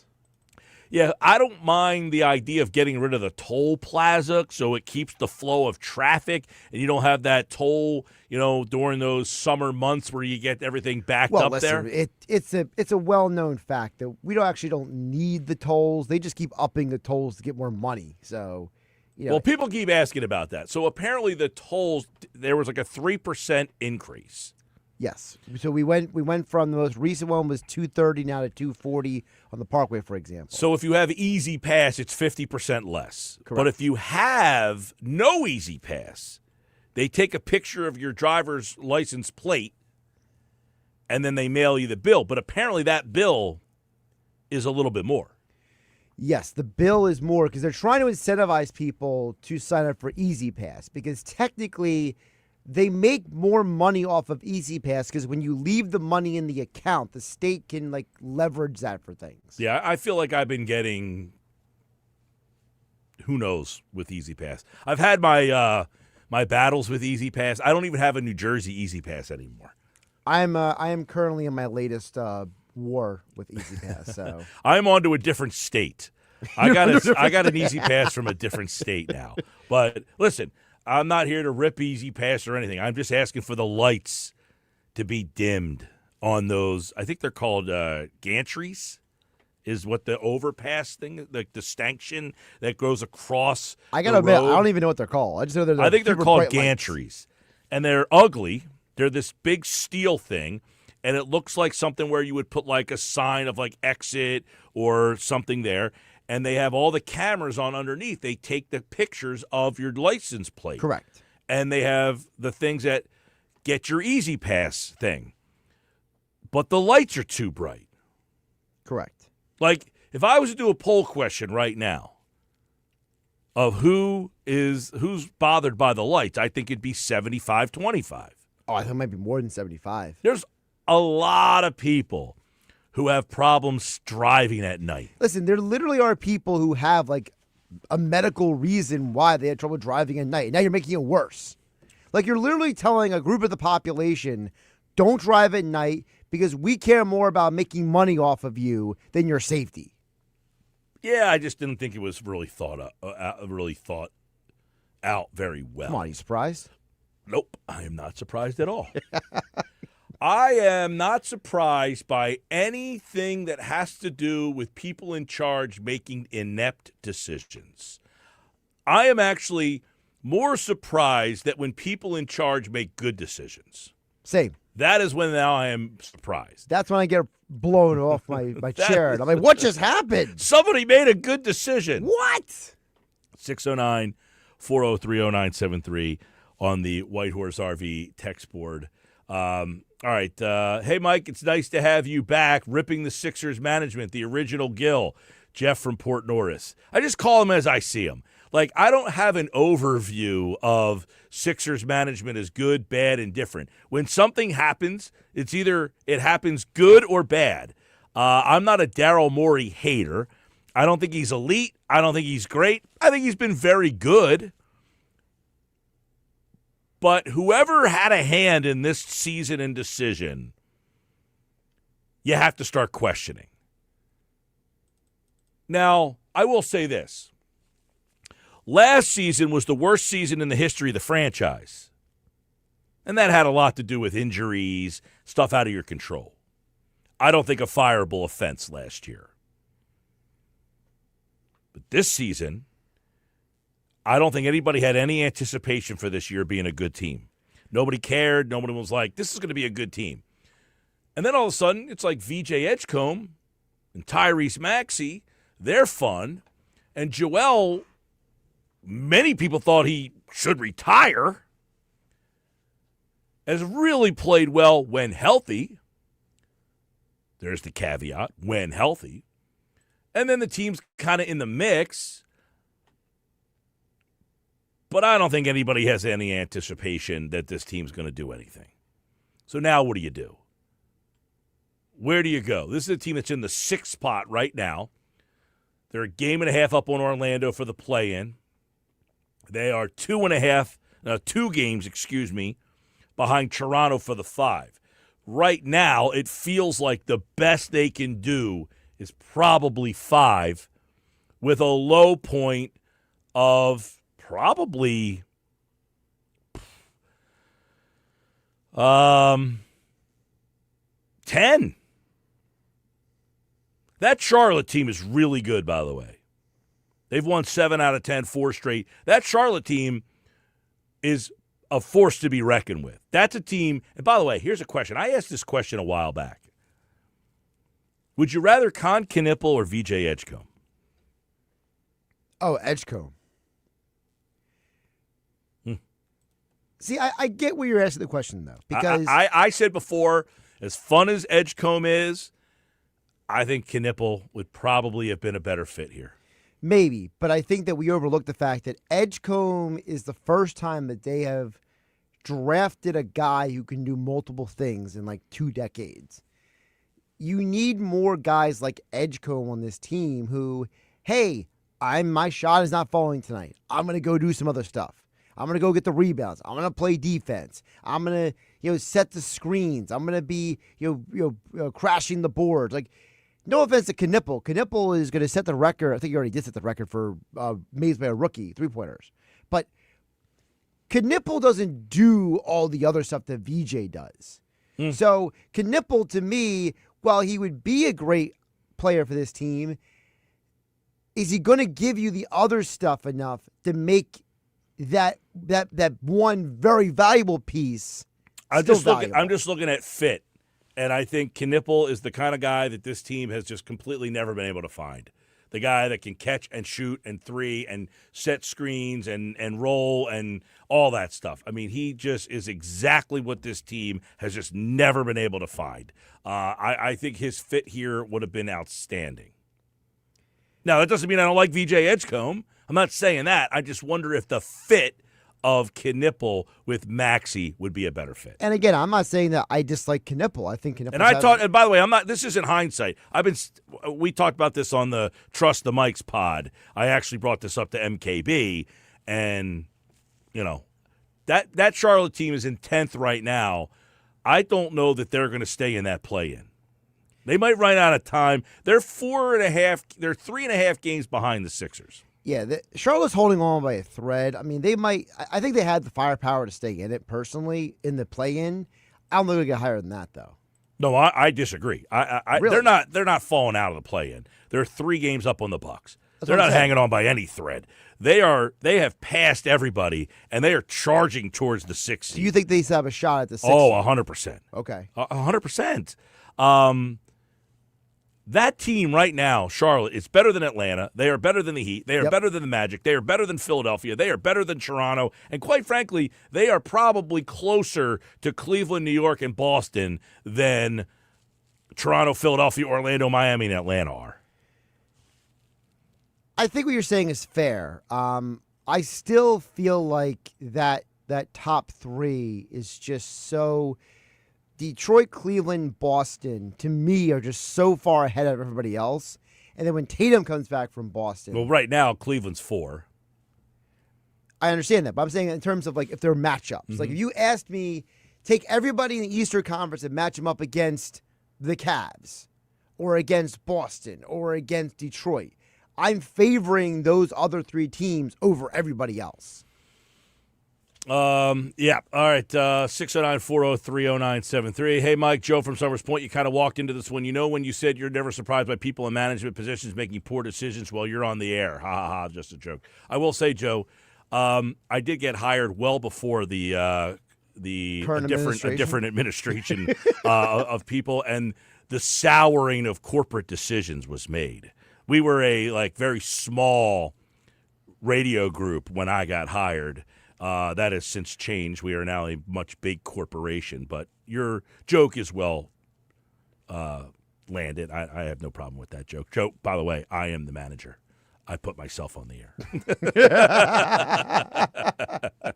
And if I had any budget to hire someone else, I'd take myself off the air. But since I have none, you're stuck with me, Joe.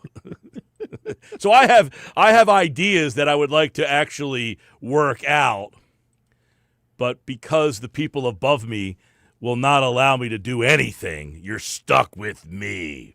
And also, that also means that, every time you hear me fill in for Mike, you got to blame Mike for me being on the air. Because we have nobody else that we could pay to fill in for me. Otherwise, Josh wouldn't be filling in for me either. We'd have somebody else so that Josh could do his normal job. But, decision makers. No, that's not mean to rip Josh. It's just he doesn't need to do 2 jobs in one day on top of the 9 other jobs that he already does. Hey, why don't you do a 10th job today? I mean, heck, it would be nice if we just hired somebody to do some of the stuff that you and I do on the side. It's like get somebody just to do that stuff. White Horse RV text board. Funny, Mike, I was just arguing with my cousin because I said I'd rather have Con Knipple than VJ. He would be a great fit. Look, I take them both, because I think they're both very good fits here. I don't think there's a wrong answer. I think think Knipple is a catch-and-shoot stretch. He does all the stuff, and he's more athletic than he gets credit for. He can shoot. He can score. He's not a great rebounder, not a great defender. But I will also say, let me ask you a question. Is part of what Knipple does or doesn't do a byproduct of the team that he's on? Is there maybe a situation where if he was asked to do certain other things, he could do them, but because he's on a team that doesn't need him to do those things? You know what I mean?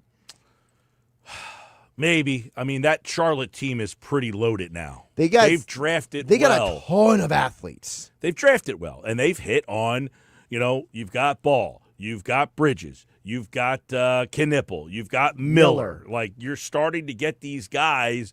They're all starting to And remember, they were together. criticized very heavily when they took Miller, too, remember? There were a lot of people who were critical of that pick, and it's paid off. He had some problems, though, right? He had some issues at Alabama, yeah. But, I mean, it wasn't like, he was like, scum of the earth problems. It was more like weird stuff. Mike, I say the Braves being healthy and us having a legit bullpen puts us right where we were record-wise. Playoffs, Dodgers bought another World Series, but this is a game changer. Anyone has a shot. That's a good point. People don't remember the Braves are in this thing this year. And because of that, it's not a guarantee that you make the playoffs. Because let's just map this out real fast. The Dodgers are going to make the playoffs. Right. There's a team in the Central that they're going to make the playoffs. So that's 2. All right, obviously. Then whoever wins the East. It's not let's say the Braves win the East. You've still got to compete with, let's say the Brewers win the Central. You got to compete with Chicago. Yep. You got to compete with the Padres. Yep. You got to compete with Arizona and the Giants. Cincinnati made the playoffs this year. I'm going to tell you right now, Pittsburgh's going to be a heck of a lot better this year. They got great pitching, and they went out and got some veteran bats now. And you know who I haven't mentioned yet? The Mets. And the Mets. I was going to say, I'm going from the West all the way up. Does the second wild card, if let's say the Dodgers make it, the Padres make it, the Brewers make it, the Cubs make it, and the Braves win the division, that's 5. It's not a fait accompli that you were automatically getting in. You're running out of seats at the table. Absolutely. 609-403-0973. When we come back, it's today's Unsportsmanlike Moment of the Day. You'll hear what Mike Tannenbaum had to say about a trade, not with the Eagles, but it will get related to the Eagles. I'll explain. It's the Unsportsmanlike Moment of the Day coming up next right here on the Sports Bash Live on 97.3 ESPN.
the Browns, I would trade Myles Garrett. Great player. Like, he's a Hall of Fame player, but we stunk with him, right? We are a year away from being a year away. The trade I said was, why not trade him to Detroit for 2-1s and Jamison Williams? Mike Tannenbaum said that this morning on Unsportsmanlike. It's our Unsportsmanlike moment of the day. Myles Garrett to the Lions, he says, for 2-1s. And who was the other guy? What? Jamison Williams, did he say? Williams, yeah. Okay. So 2-1s and Jamison Williams for Myles Garrett. If you're the Eagles, do you trade 2-1s now? And A.J. Brown, potentially. Jamison Williams isn't quite A.J. I like Jamison Williams a lot. He's a game breaker, but he's not A.J. Brown level. No. He's a little younger, though. But, you might be able to get away with maybe 1 first-round pick instead of 2 in that case. You make that deal. Yeah. The 2-1s, and let's say they said Devontae Smith. No. Okay. Not as good on that one? I think Devontae, with this new offense, can be a number 1. I like Devontae. I'm not trying to push him out the door. I'm just saying I'm trying to get someone closer to Jamison Williams. If you told me that I got to give up A.J. Brown a first-round pick to get Myles Garrett, I'm driving A.J. to the airport myself. I think I would do the 2-1s and A.J. Brown for Myles Garrett. Like, after watching Myles Garrett last year, we talked all offseason about Myles Garrett and the impact. The dude broke the record for sacks, and nobody even knew it because He was on a bad team. yeah, he was on a team that stunk-a-ronied. Defense was good. The offense was horrible. All right, Sports Bash Live. That's our Unsportsmanlike moment of the day. Listen tomorrow morning, 6 to 10 a.m. to Unsportsmanlike on 97.3 ESPN with Evan, Canty, and Michelle. And listen for the Unsportsmanlike moment of the day. You can always hit us up with thoughts on the show on the White Horse RV text board, 609-403-0973. And this hour of the show, it's brought to you by Broadlee's Plumbing, Heating, and Air Conditioning, your trusted source for heating, plumbing, service, and installation for generations. Call 609-390-3907. When we come back, it's today's Football at 4. Don't go away. Geoff Mosher's in the house next on the Sports Bash.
And Football at 4 is powered by the Inside the Birds podcast. It's brought to you by our friends at Ocean Casino Resort and the Fanatics Sportsbook. March Madness is on the way.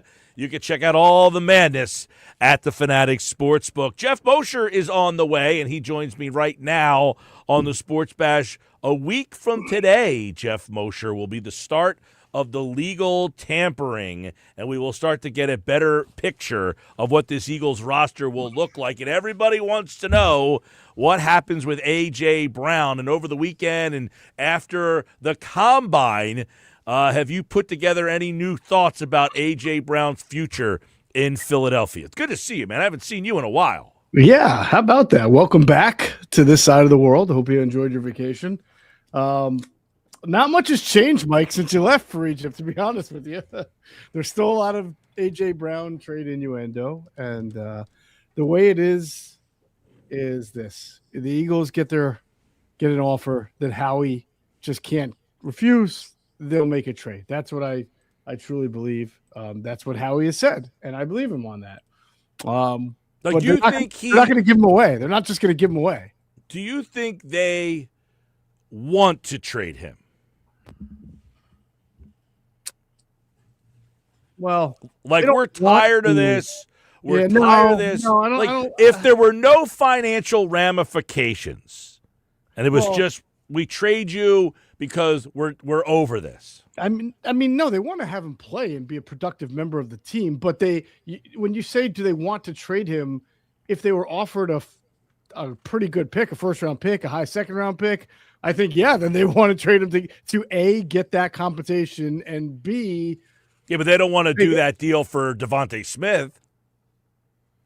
Well, it's a little bit of a different situation. Devontae Smith is younger. He doesn't have a chronic knee issue. He hasn't really been disappointed, or at least vocally, with the offense. You know what I'm saying?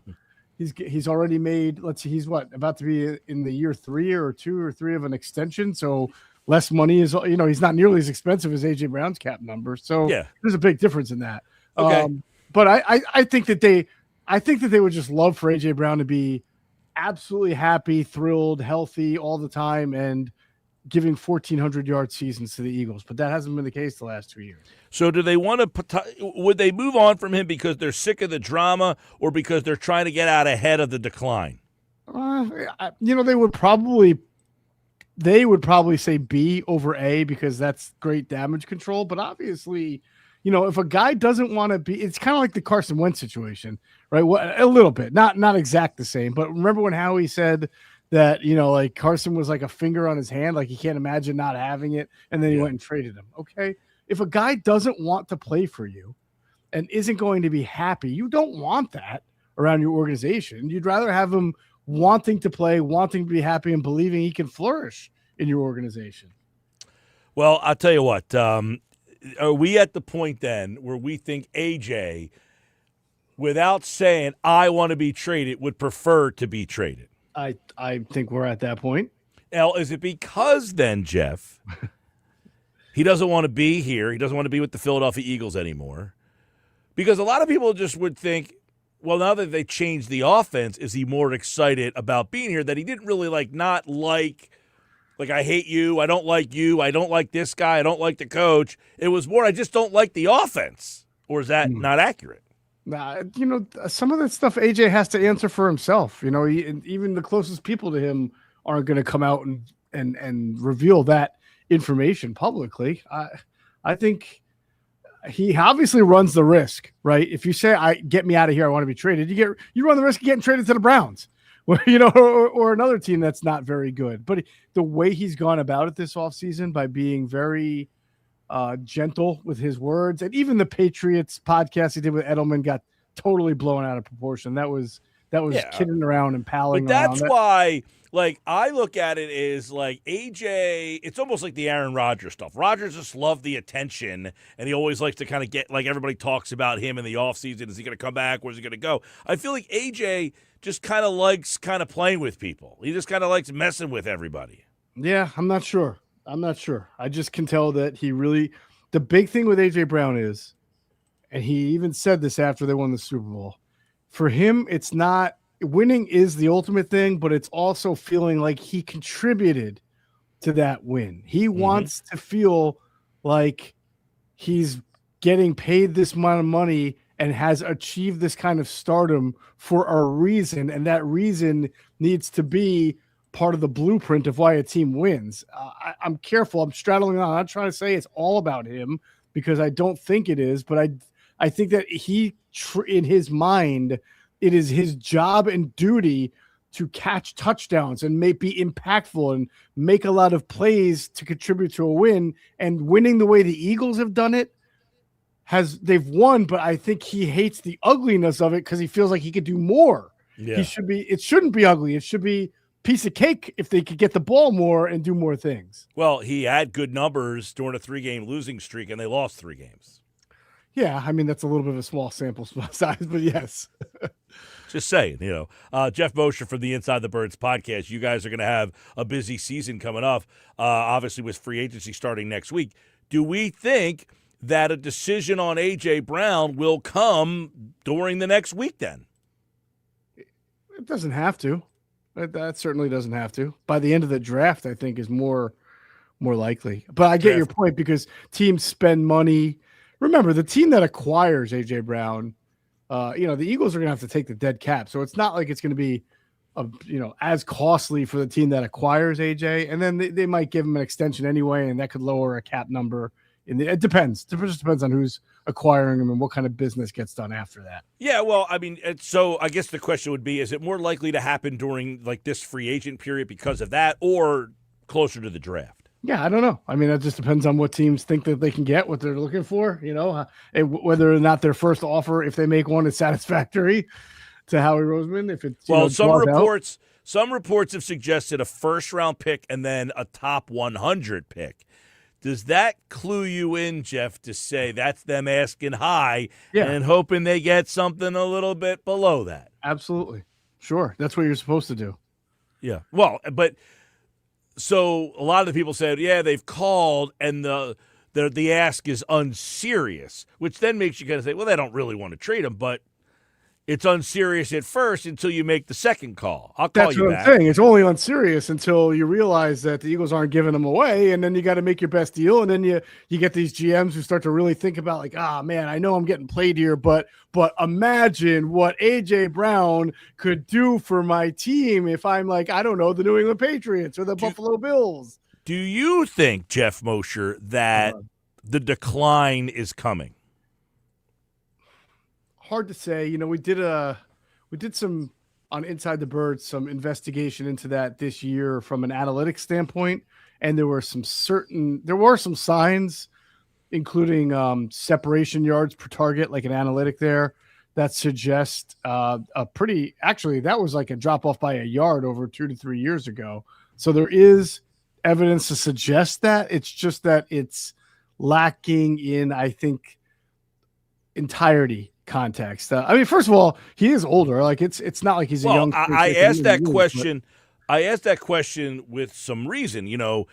He's had a great run, but like many others, Julio Jones and Devontae Adams and DeAndre Hopkins and these big physical guys go on these like 5 to 7 year runs. Yeah, and then all of a sudden it's like you're 1,500 yards and then you're 400 yards and you never come back.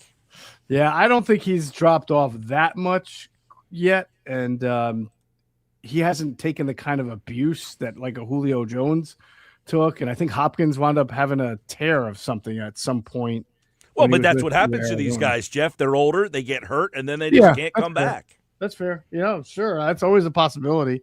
There's no doubt that someone that trades for him has to worry about that. Plus, he does have the issues with his knee and then the hamstring. That caused him to miss some time. So there's that for sure. Yeah. Well, and listen, you I just don't know if the analytics that I was referring to that sort of show a decline. You have to take the context of the offense. Excuse me. If you're running certain types of routes that don't allow for yards after the catch or separation, then your numbers are going to be down after that. Got some text messages. One of them says the A.J. conversation is so frustrating because A.J. is frustrated with the quarterback play, but no one is willing to admit it. Is that fair? What do you mean no one's been – we talk about it all the time. I don't understand who people think are not willing to admit that. I mean, we've said that throughout the season. Obviously, if you're not happy with the passing offense, there's one person who's most responsible for it. Right. Well, then that seems that the Eagles obviously would pick the quarterback over the receiver. Of course. Yeah. I mean, I don't know if that AJ Brown, I don't know. I don't know that there's that. Old, Oh, right, but I'm saying I don't know that the fans would be so laissez-faire to say, of course. I think there's people out there that would choose the receiver over the quarterback. well, that's great. Tell me who's going to be the quarterback. It's not, Well, let's be fair. It's much, much, much easier to replace an upper echelon wide receiver than it is an upper echelon quarterback. That's just the reality of the situation. Yep. I bet you if you started a conversation right now and said, hey, would you rather Kyler Murray or some of the guys that might be free, I wouldn't be shocked if there were people listening that would say, I take my chances with somebody different. I'm not saying I'm not speaking for me. I'm just saying. Yeah. Do you agree?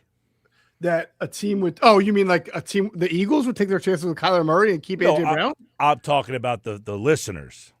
Oh, I mean, I'm sure. Listen, I've done. There's two minds that I don't want to be trying to speak for and try to figure out. One is AJ Brown's. The other is the listener. Whether it's the silent or the loud minority or the silent majority, I don't know. I don't want to be a part of it. Right, I'm saying the Inside the Birds podcast listener, the Sports Bash listener, people out there saying, I'd rather go with Kyler Murray and keep A.J. Brown than stick with Jalen Hurts and lose A.J. Brown. I would think, I'm going to give the fans a lot of credit. I would think that faction is a lot smaller and less reasonable than people who are, even people who are down on Jalen Hurts, I think realize how hard it would be to replace him as opposed to just getting another good wide receiver in and becoming a good rushing offense again. So maybe you don't need 1,400 yards out of your ex receiver.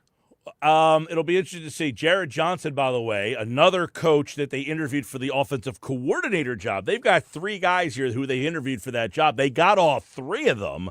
Does this really hammer home that this offense is about to change?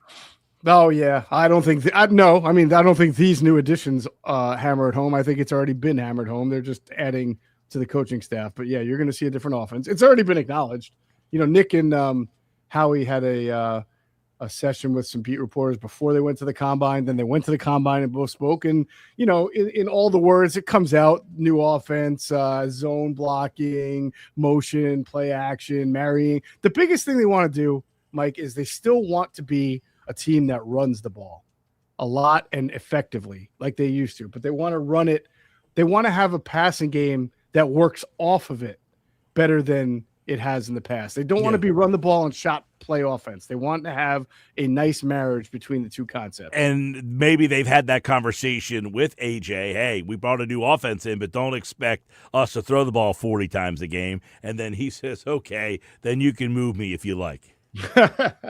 But I don't know if it's volume. I mean, like the 49ers run the ball, the Vikings ran the ball, and Justin Jefferson still got his, and, you know, George Kittle will still get his. Like, there's room for 2 guys to still catch a lot of passes, even in these, you know, run heavy or run first type offenses. I mean, a couple of years ago when the Niners went to the Super Bowl, I mean, you had Debo, George Kittle, and Brandon Ayuk all tearing it up. So, and McCaffrey, right? Mm-hmm, so there's plenty of room in these offenses. So real quick, I know you got to get out of here. Do you think that the running back is more involved in the pass game now?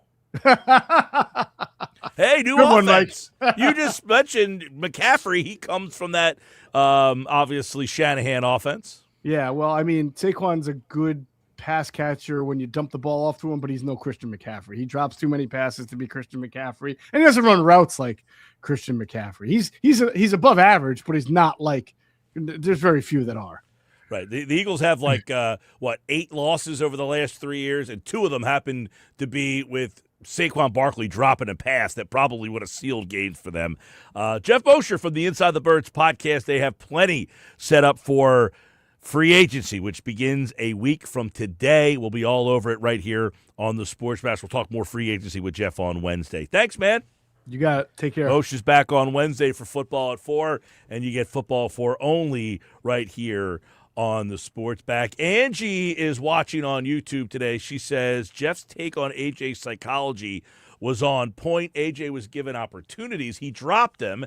AJ is more capable than he showed on the field, but can his lack of passion be fixed in Philly?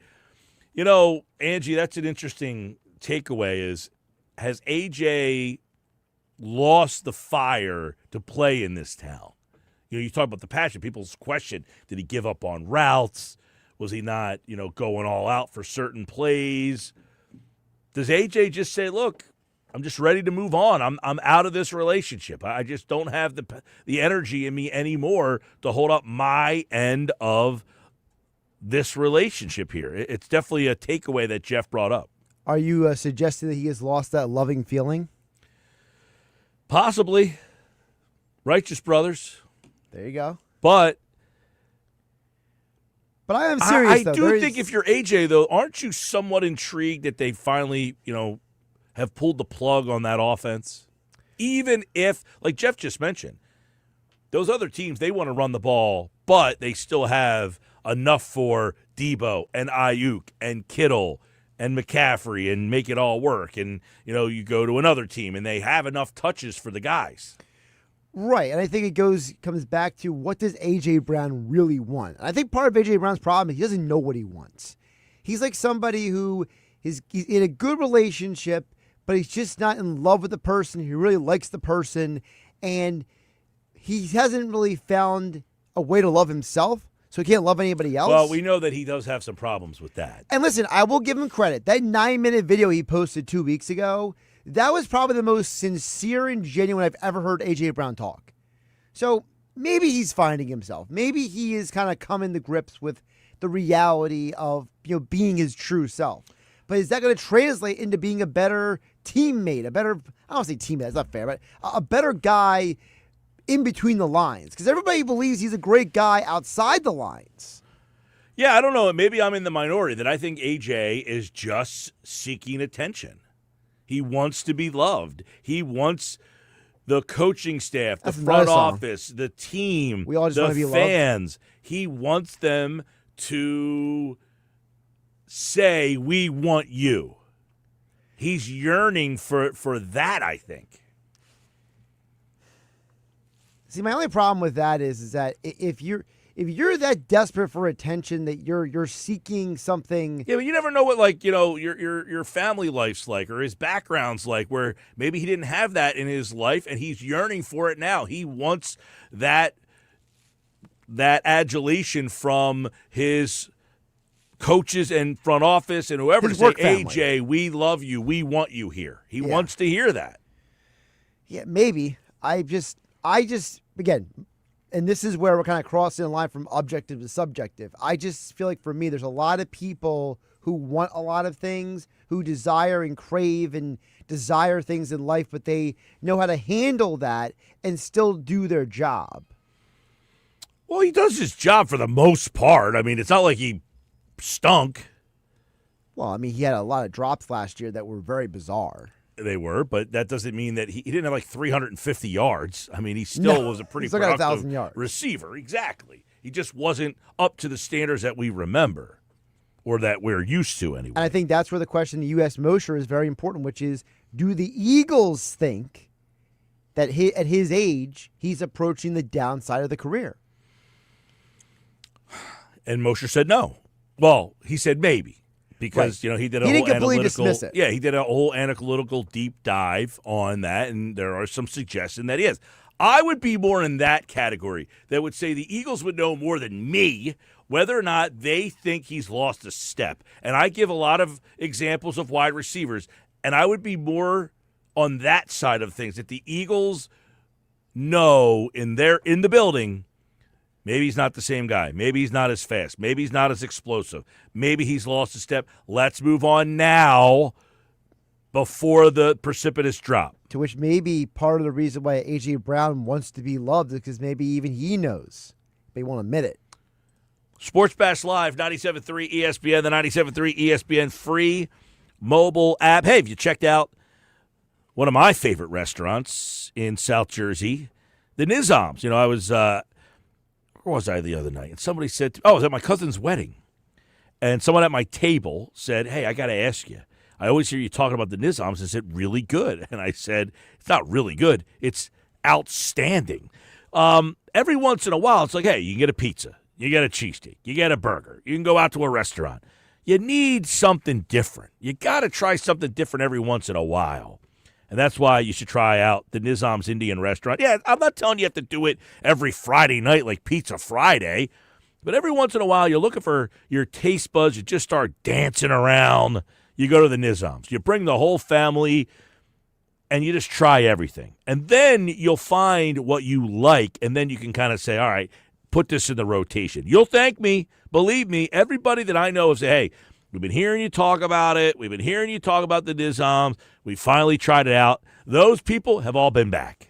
Everybody goes back because it's just a different taste. It's so flavorful. Check them out, thenizams.com for their menu. They're open 7 days a week from 11:30 to 9:30. They got a lunch buffet that you could try out on Sundays now that football's over, 11:30 to 3. It's the Nizams right outside the parking lot of Boscov's in Egg Harbor Township. I am Mike Gill. Coming up, it's the Nuggets. Nick Earnshaw is back in the house right here on the Sports Bash live on 97.3 ESPN.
All right, welcome back. Sports Bash Live, 97.3 ESPN. I'm Mike Gill. 428 Nuggets on the way.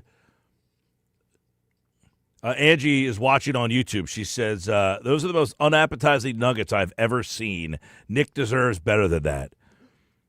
Yeah, these are like the nuggets you get in like middle school, like the school lunch cafeteria. She's not wrong. They're not the most appetizing looking nuggets. Like maybe the ones out of the freezer bag, you just kind of get them out of a freezer. That's what those nuggets look like. If you're watching on the YouTube channel, do you agree with Angie? Those the Knicks nuggets, he deserves better nuggets for the picture on YouTube. We'll see what he thinks. He joins us now for another edition of Knicks Nuggets on the Sports Bash Live on 97.3 ESPN. What's going on, Nuggets? Good to have you back on a Monday. Hope you had a good weekend. What's going on? What's going on, Mr. Mike Gill? They are a little unappetizing. I hope I come with better nuggets, for the radio. That's an old graphic. That's an older graphic, to say the least. So, but no, hopefully I have better nuggets than Angie was talking about on the graphic there.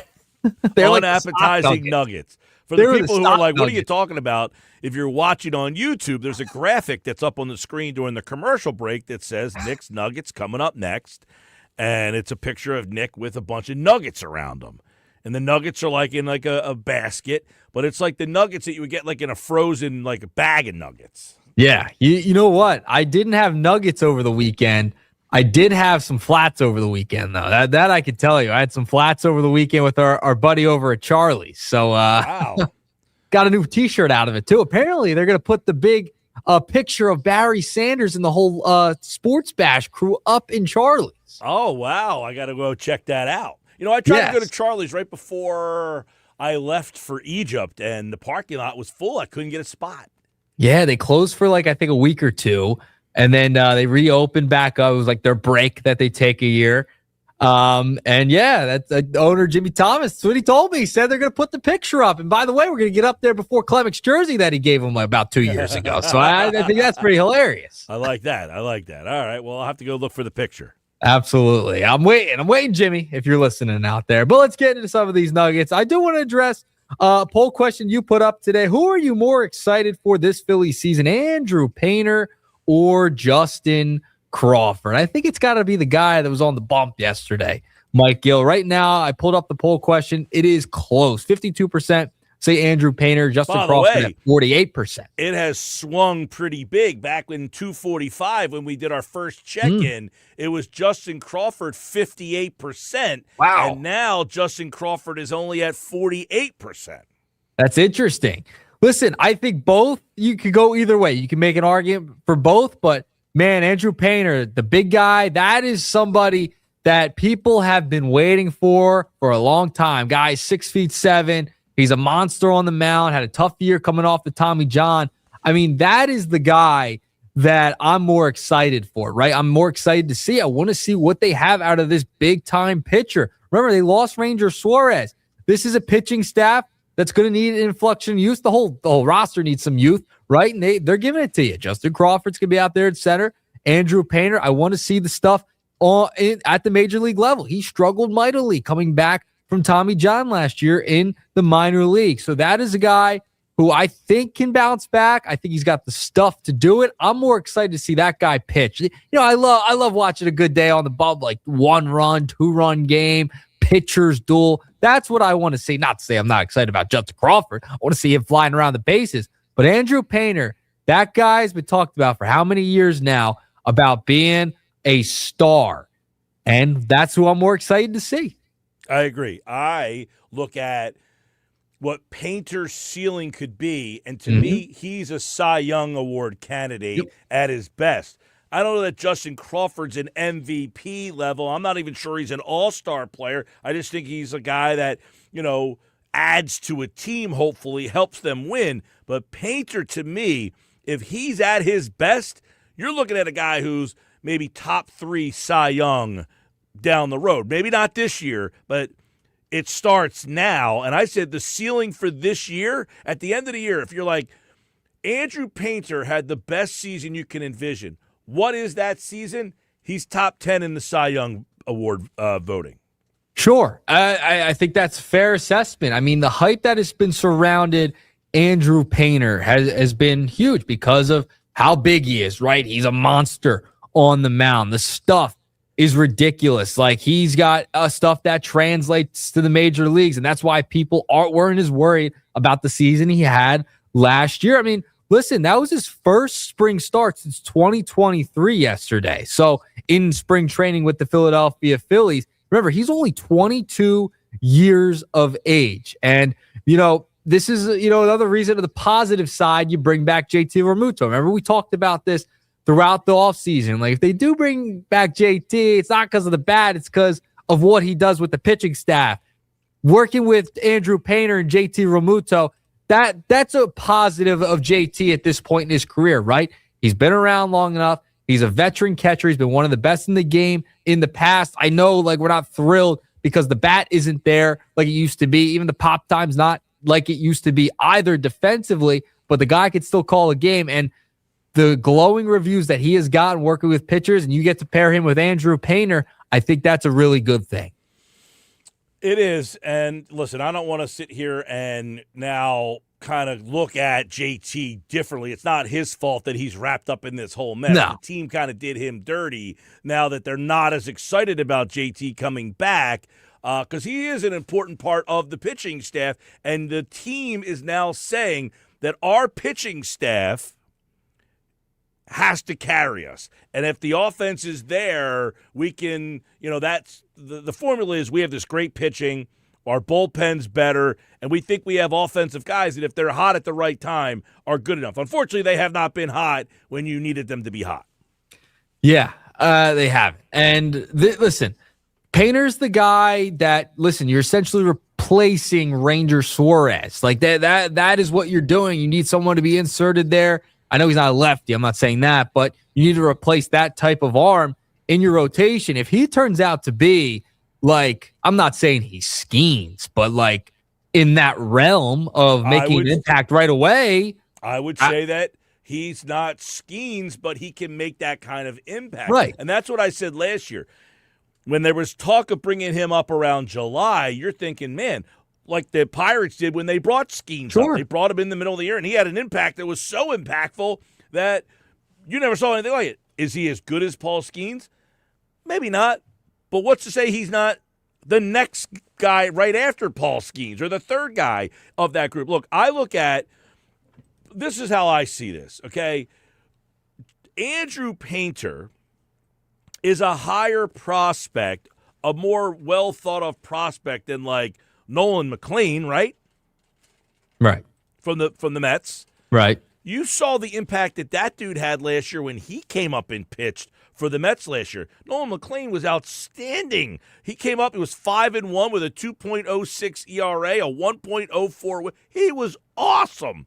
And Painter is supposedly a better prospect than him. So why shouldn't I think my guy's going to come up here and have that kind of impact? Listen, JT Realmuto called him very mature for his age. He also said this, quote, he doesn't have to come in and light the world on fire, which I know the Philly media at times, or even just the fan base, that's what they expect. This game is really hard. We're not asking him to come in and be our ace and win the Cy Young. Not that he can't do that, but in this clubhouse, those are not our expectations. Well, the bar's been set high for Painter because of the hype train surrounding him. I'm not asking him to go be a Cy Young or be Paul Skeens, but if he's in that realm, I mean, that's kind of what you're expecting to insert him into this ball club who has thoughts of making a playoff run. Again, I go back to the young pitchers that have been called up recently and the impact that they've had. Painter has been ranked and rated as high, if not higher than all those guys. Mm-hmm. He had the injury. He's now a year removed from pitching a full season, and his command should be back. That was what he struggled with last year. His stuff was still great. His problem was throwing strikes consistently. But if he gets that back, his stuff and where he was supposed to be, we should see that this year. And I look at Nolan McLean, the year he had for the Mets last year after getting called up. You look at a guy like Paul Skeens. You can bring in other young pitchers' names into this conversation and see the impact that they have made. There's no reason why you shouldn't think that Painter should have that kind of impact.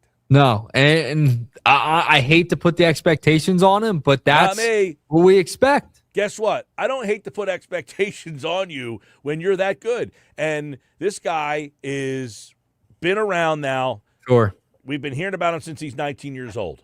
You're either good or you're not. Yep. Yeah, I mean, I want him to be that Skeens-esque type of pitcher. I think most people should expect something of that nature. I'm not saying it has to be better or that, but be good, like around where you're making a strong impact on this team, making a playoff run every fifth day. I know that guy's going to give me a pretty good outing. No doubt about it. And look, you look at a kid like Sasaki last year. He got hurt. But how old Sasaki? 23, 24 years old? Young. He goes into the playoffs and has a major impact for that team. So that was the role we thought maybe he could come up and do last year. Be like the David Price, come up, pitch a couple innings out of the pen, just something to get him up to the major league level. We thought maybe that's what they would do. They never did that. They never brought anybody up last year. Oh, and listen, there's a ton of guys. You look at Logan Gilbert, 24 years old. That dude is nasty. I mean, 173 strikeouts and 130 innings. He's got a whip of 1.03. Logan Gilbert is a guy at 24 years old now. He was 23. He's right about where Andrew Painter is. So there's no reason why you can't throw his name into the mix with the guys that we're all talking about. You know, I hope Andrew Painter takes an all-star spot from somebody this year, like last year when Christopher Sanchez got snubbed by a rookie. So I hope that Andrew Painter is that rookie to snub somebody else. I hope that's the case. I would love to see it. I wouldn't be shocked. Put it that way. I said to Jeff Kerr earlier, my ceiling is top 10 in the Cy Young Award voting. All right. That's where my ceiling is this year. By the way, as this discussion rambled on, 56% say Andrew Painter now to 44 Justin Crawford. So they're listening and going to vote? That's what it's seeming like. That's what I like to think. We've sold them. We made the case. And listen, I don't want to diminish Justin Crawford. You know, let's say he hits 290 with a 350 on base. He steals 45 bags. I mean, he can still have a major impact. You know, you talk about another guy, Hunter Green. I'm thinking of another guy. Hunter Green is 22 years old. Last year, 2.76 ERA. Yep. His whip was under 1. He had 132 strikeouts on 100 innings. When he came up, the impact he made for the Reds, he helped get him to the playoffs last year. Yeah, yes, he did. Gosh, I hope the Phillies found that guy, that type of guy, to add to the rotation. Listen, the expectations are there for Painter. All right, moving along. Nugget number 2, Mike. The Eagles offseason. It's already been fun, hasn't it? Hasn't this offseason already been a good time, to say the least? Now we're getting more and more reports, and Matthew Berry comes out with a report earlier today regarding Dallas Goedert. And he said, quote, "We'll definitely be moving on from the Eagles." And there was also speculation earlier. I saw today a couple of reports regarding Zach Ertz. Could there be a reunion there?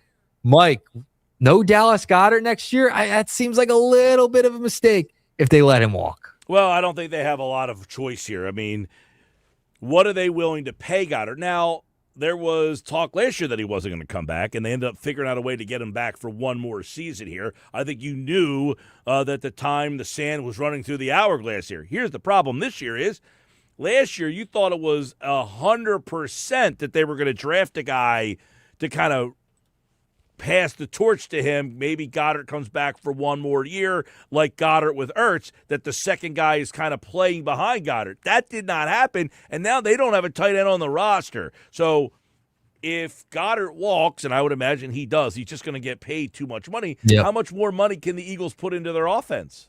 Yeah. I don't. They were the highest paid offense in all of football last year, and that was the top guy, it felt like. Well, right? let me he was ask always you making this. an impact. Do you pay Goddard again?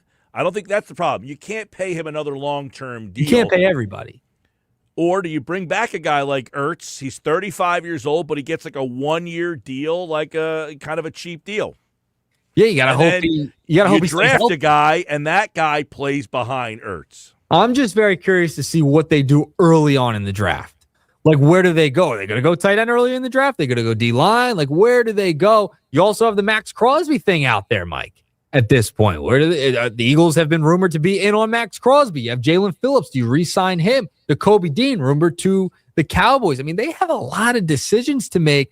I mean, the Kobe Dean thing, like you have Jahad Campbell waiting in the wings right there that you could just bump up and you won't have to pay Nakobe Dean. Do you bring back a Blankenship? What are they going to prioritize?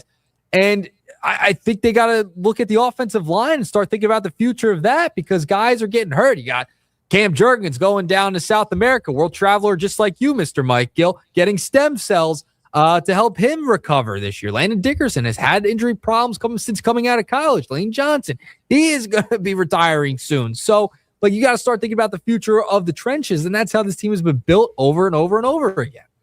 No doubt, and I obviously it's not a sexy pick, but at 23, you're going to have a lot of options there. I think this year's draft, and we started talking about it last week with Rick Saratella, who was at the Combine. That was fun. At 23, in play, offensive line, edge rusher, tight end, corner. And listen, probably, I don't know that you take a safety in the first round. You're probably going to lose Reed Blankenship. Most likely. Who steps into that role? You don't really have another safety ready to go on the roster, and that's with Makuba coming back. You got to get someone to play next to Makuba. So you got some big question marks. Corner, safety, edge rusher. Now, if they bring Jalen Phillips back, it probably minimizes the need at 23. But if you don't bring Phillips back, you're going to go with Jalix Hunt and Nolan Smith again without – they already told you that you needed more pass rush when they went out and got Jalen Phillips. Yeah, they told you right there when they went and made that trade that, we need to get to the quarterback a little bit faster than we were last year. So, yeah. I mean, the Goddard report from Matt Berry today, I don't know when did Matt Berry turn into some insider? I mean, he's around. He's an NBC. I'm just saying, it's a report out there. Goddard I saw Matt Berry report also that the Eagles would be in on Mike Evans if they ended up moving on from A.J. Brown. If they moved on from A.J., would Mike Evans, I mean, that wouldn't be a bad guy to replace him with. I know he's a little bit older. He were to come here, I wouldn't mind that. If Mike Evans, if you lost A.J. Brown. Yeah, if you lose A.J. And it seems, I don't even know. We put out this question over the weekend. Are you tired of talking about A.J. Brown? I couldn't be more tired of talking about A.J. Brown. Is he coming back? Is he not coming back? Than anybody. It's just so nauseating at this point. Just either make the move or just stay here.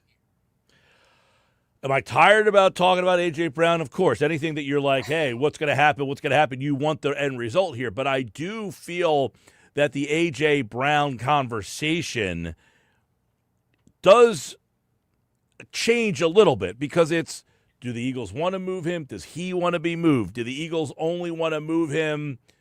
Like, I said right before you came on, I think A.J. Brown wants the Eagles to say, we want you here. And the Eagles are not saying that. They're saying we'd listen. Yeah, we're going to go out there and listen to offers for you. And what was the one report? They want a first-round pick and a top 100 pick. I say you ask for the moon for the guy. He's a good player. And I said last week, and I might have been a little jet-lagged when I say this, but I think here we are on Monday. I'm coming around, and I still feel the same thing. Brains back to work. The Eagles don't want to trade him, but they will trade him if they get their socks blown off. Yeah, if they get a deal that is worth it and they can get another first rounder out of it and get a couple more players, be able to draft another receiver, etc. And I don't think they get another first rounder. I don't know that somebody gives them another first rounder. I don't think so either. So guess what? He's still under contract. We don't have to trade him. How you can just sit there and say, no, but are you willing to go through a whole nother season with him being disenchanted with this offense? Well, he's got all these new coaches. I mean, they hired 100 coaches. I mean, give me a break. I mean, the guy should be wanting to play. All right, I'll give him another shot. I'm not going to complain. I'm going to zip my lip. Let's see what we can do here with this new offense. I mean, you guys are the most expensive offense in football. I mean, come on. They got to find a way. You guys were in we had Super Bowl Mosher on earlier, and Mosher said don't expect them to throw the ball all over the yard. McMullen said the same thing earlier. They still going to be a run-first team. I think there's no problem with that. And if he doesn't want to be a part of it, sayonara. By the way, DK Metcalf got traded from Seattle to Pittsburgh for a second-round pick, along with a pick swap in the 6th and 7th rounds. And DK Metcalf is 28 years old. He will be 29 at the end of the season in December. So a second-round pick and a 6th and a 7th. Is that good enough? No. Wouldn't trade him. Keep him on the roster. There you go. I listen, if I'm the Eagles and we find a way to talk about it anyway, even though I'm so tired of it. The Eagles should sit there and say, show me what you got. Show me what we can offer. If it's what we think is a fair value to trade for a top receiver like A.J. Brown, then we'll trade him. We'll make the move. But I don't think they should be in any rush. They shouldn't be in any rush to trade him. AJ, you're under contract, dude. We do not have to trade you. No, go but ahead, do you want to go through the A.J. Brown drama 3.0? But is he the type of guy to really go out there and make a fuss about the whole entire thing, like a TO situation? I don't know about that. Don't know if I want to find out. Because it seems like he doesn't really want to talk about it. He's staying away from it. He's maturing a little bit. He's reading his books. Maybe. You don't want to find out? I want to find out. That would be fun. Hey, listen, I have not. I'll talk about that. I have not advocated for trading A.J. Brown at any point because to me, all the social media stuff and the Twitch stuff and all that stuff to me is just noise and nonsense. He wants the attention. I don't like to give him the attention. But if he doesn't want to be here, the Eagles, to me, what the Eagles know more than anybody else, there's two things. One, is A.J.'s play starting to decline? I don't know that.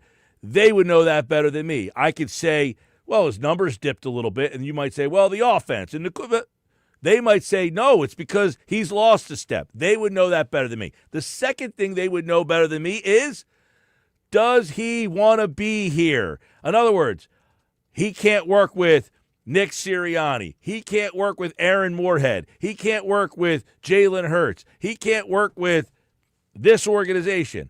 I don't know that. They would know that. They would.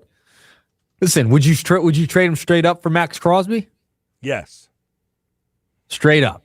I think that would get it done. I wouldn't mind that trade. I think that'd be a fair deal. Both guys kind of similar situations, kind of want out of where they're at right now. That change of scenery, that would get it done. That's a no-brainer. That to me is a no-brainer, by the way. That's not even a blink. It's not because I don't like A.J. That is, listen, A.J. is not saying I want to be back. He's open to being traded, it seems. And you're getting an elite level pass rusher. You let Jalen Phillips walk, obviously, so that takes care of that. Yep. So now you've replaced Jalen Phillips with a better player. And now I just go out and I have to try to find a way to now I say, oh, it's like it's so easy to go out and replace A.J. Brown. No, not easy, but I have Devontae Smith. I have Saquon Barkley. There are teams like the Seattle Seahawks who have a lot less than you have. I mean, Jackson Smith-Njigba is a stud. But you could say that the Eagles' offensive talent is better than the Seahawks' offensive talent. Absolutely. Absolutely. Most expensive offense in the NFL last year and probably the most talented that did not live up to expectations. All right, there you go. 2.5 pack of Nuggets, I think. 2.5. I think that's what it was. Oh, you counted them, not me. By the way, National Pancake Day tomorrow. That's a good to know. Maybe I'll have some pancakes in the AM. If I wake up in time. Just popped up on my screen, so I thought I'd share it with the people. If you're thinking about tomorrow wanting to wake up with a nice – I'm not a pancake guy. Love pancakes. Nah, I'm an omelet guy. Big. Omelet. I like an omelet, but pancakes. All in. Nope. By the way, I'll leave people with this. This is unappetizing probably. I don't do syrup on the pancakes. Butter only. Wow. That's butter something. only. I will say one thing that was a little disappointing in Egypt and Jordan, the breakfast. They're not big on the breakfast, though. Not great breakfast choices. The food was outstanding. That's good to know. Lunch and dinner, but the breakfast options were just meh. Meh. All right. Well, hopefully those nuggets were appetizing enough. There you go. All right. All right, man. See ya. Later. There's Nuggets today. Earnshaw has the Nuggets coming up at 5. I want to get some thoughts on Andrew Painter and the Phils. Your thoughts on it. White Horse RV text board open right now. Hit me up, 609-403-0973, plus Mike McGarry tonight at 5:30.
5 o'clock hour, Sports Bash Live, 97.3 ESPN. Mike McGarry's going to join us at 5:30 tonight. Fun weekend, which was highlighted by Andrew Painter making his return to the big leagues in spring training. 3 years to the day that Painter pitched yesterday. The last time he pitched 3 years ago, he was 19 years old, and then he felt something in his elbow, and we have not seen him since. Now, we've seen him in the minor leagues, but not in a spring training game. So this is the first time in 3 seasons. And was he good yesterday? Yes. Should you judge what he will be based on yesterday's outing? No. What I saw yesterday has nothing to do with my thoughts on Andrew Painter. To me, Andrew Painter, best case scenario this year, top 10 Cy Young voting. He has that type of stuff and potential impact. Our poll question right now, at Mike Gill Show, you can vote. And, of course, hit us up on the White Horse RV text board at 609-403-0973. Which Phillies player are you more excited for this season? Andrew Painter or Justin Crawford? Crawford was winning the vote early in the show. It is now flipped that Painter is now winning the votes, 53-46. And I think the Painter votes are the smart votes. They're the ones right now that are in the lead. So we have a pretty, balanced voting right now, 53-46. But the smart people, I think, are going with Painter. Hey, listen, you can call them smart all you want, and you can throw me under the bus, but the reality is that, people are easily seduced by the most recent thing that they've seen. If the last thing they saw was Justin Crawford hitting for the cycle, they would be voting for him over Painter. Well, to be fair, Justin Crawford has played the entire spring, and by the way, has played pretty well, so it's not like he's out of sight, out of mind. But the very last thing people remember was, wow, that Andrew Painter for 2 innings looked pretty darn good. Yeah, and again, I highlighted it prefaced it by saying this has nothing to do with the 2 innings I saw yesterday. Well, for you it might not be. For a lot of people, they don't think like you do. No, that is true. But it's not like Crawford has been out of sight, out of mind. He has played almost every single day so far in spring training. And by the way, he's played pretty well, right? I mean, it's not like he's stunk and you're like, man, right out of the gates, I'm not excited about this guy because he really hasn't shown me all that much. He's come up and really had a good start. He's hitting .333 with a .375 on-base percentage. He has 3 doubles. He stole a base. I mean, he's pretty much giving you what you're hoping for. A guy to hit for average, get on base, hit some doubles with his speed. So if you were saying I'm excited about Justin Crawford, you are seeing why you should be excited about Justin Crawford. We all know the reality is that people, when they see a great pitcher, they get excited. And they should. And you have And they're going to get more excited about that than a leadoff hitter. Well, he's going to bat ninth. I know, but I mean, his skill set is like a leadoff hitter. If anybody saw his dad, Carl Crawford, his dad never hit a bunch of home runs, and he's not expected to either. That's something that you've talked with Jeff Kerr about in the past. As Crawford is going to come up here and bang 25 homers. No, he's not. No doubt about it. If Crawford makes an impact, it's small ball, it's speed, it's getting on base, it's stealing a bag, it's taking the extra bag, wrecking havoc, it's hitting a double. It's that type of stuff that he will definitely be more noted for. There's no question about it. You're not getting a guy who's going to be hitting .380 with 35 homers. That's just not what Justin Crawford is. But he can still have an impact here. Huge impact. If he's his dad, in his best seasons, his dad hit, 300 with 15, 16 home runs. He was kind of that guy, but he stole a bunch of bases. He had that kind of impact. So he could definitely make an impact, but that's why I'm more excited about Painter, because Crawford, you're hoping makes an impact. You're hoping that he adds something to this offense that they haven't had. Painter, in my opinion, you are hoping becomes special. There's the difference. Crawford, I don't know that my anticipation is that he's going to be special. Or maybe he won't be Cy Young caliber special. I think that's the differentiation. Whereas who? Justin Crawford's not going to be his ceiling is not Painter. Right. His ceiling is not, hey, you're in the top 10 MVP. Painter, to me, he's top 10 Cy Young. That's what he can be. And by the way, quite frankly, I think you can even go even further and say Painter 2 to 3 years down the road, he could be in the top 5 of the Cy Young conversation. If everything goes his way. Again, I'm not talking about yesterday's start. He looked good yesterday. And the thing that I tweeted out before he pitched yesterday, this was my main thing that I said before the game started, was, for me, the biggest thing with Andrew Painter, okay? The number one thing for Andrew Painter today, I tweeted, strike one. He needs to work ahead and show command. I believe Painter will have a big year if that happens. His problem was last year, over 50% of the time, he did not throw strike one. Right. And you can't win like that. You can't be successful. And one of the problems he had last year was he was constantly pitching from behind. Yesterday, 4 out of the 6 hitters that he faced, he threw strike one. So you throw strike one, now you're ahead to count. He had an at-bat against Dominguez, who's the 3 spot yesterday for the Yankees. And he throws first pitch fastball, he gets ahead in the count. Second pitch, he throws an off-speed curve. So now he shows the fastball, then he shows the off-speed pitch. And you're thinking, okay, this is him having command of his pitches. So actually, I think I'm reversed on that. First pitch curveball, then he threw the fastball. So strike one looking on a curve. So he gets the curve over for the strike, then he throws the fastball. The next thing you know is, and the one pitch, he got the strikeout swinging with the slider, but he threw a changeup at about 90 miles an hour at the top of the zone. So now he raises the eye level. So he did a great job of pitching yesterday in that sequence. That's what impressed me about him the most on that one. So I think that's the big difference here. Text board is open, 609-403-0973 on the White Horse RV text board. George in Summers Point says, hey, guys, as Mike said earlier, I believe the Phillies will go as far as their pitching staff takes them this year, and Andrew Painter is a large part of that. If he's as good as all the hype suggests, I think the Phils have a good chance to make it to the World Series and possibly win. But if he's only as good as some of the other top pitching prospects the Phillies have had, like Doug Drabeck's son and others, they will finish behind the Mets and maybe out of playoff contention. Thanks always, George. Listen, if he's Doug Drabeck's son, that would be terrible because Drabeck's son ended up getting Tommy John surgery and basically never heard from him again. Exactly. Yeah, that's worst case scenario. Yeah. But you're right. The Phillies' message this offseason was, if we win a World Series, it's going to be because of our pitching. It's not because we're going to outslug you. And quite frankly, think about the Dodgers and how they won the World Series. They have this great lineup. But to beat the Phillies, their lineup got neutralized. They needed great pitching to beat the Phillies. Correct. It wasn't because Ohtani and Mookie Betts and Freddie Freeman. That's not why you lost. You didn't lose because you couldn't get those guys out.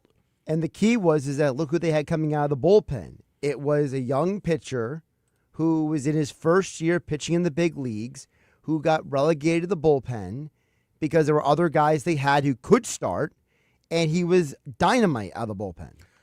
I'll tell you this. That is going to be a very interesting conversation. Let's play this game. Would you like it's to now play a October. Game? Zach Wheeler's back, and he's Zach Wheeler. Yeah. Christopher Sanchez is top 3 Cy Young again. Just doing his thing. Andrew Painter looks like the real deal. Jesus Luzardo has another very similar season.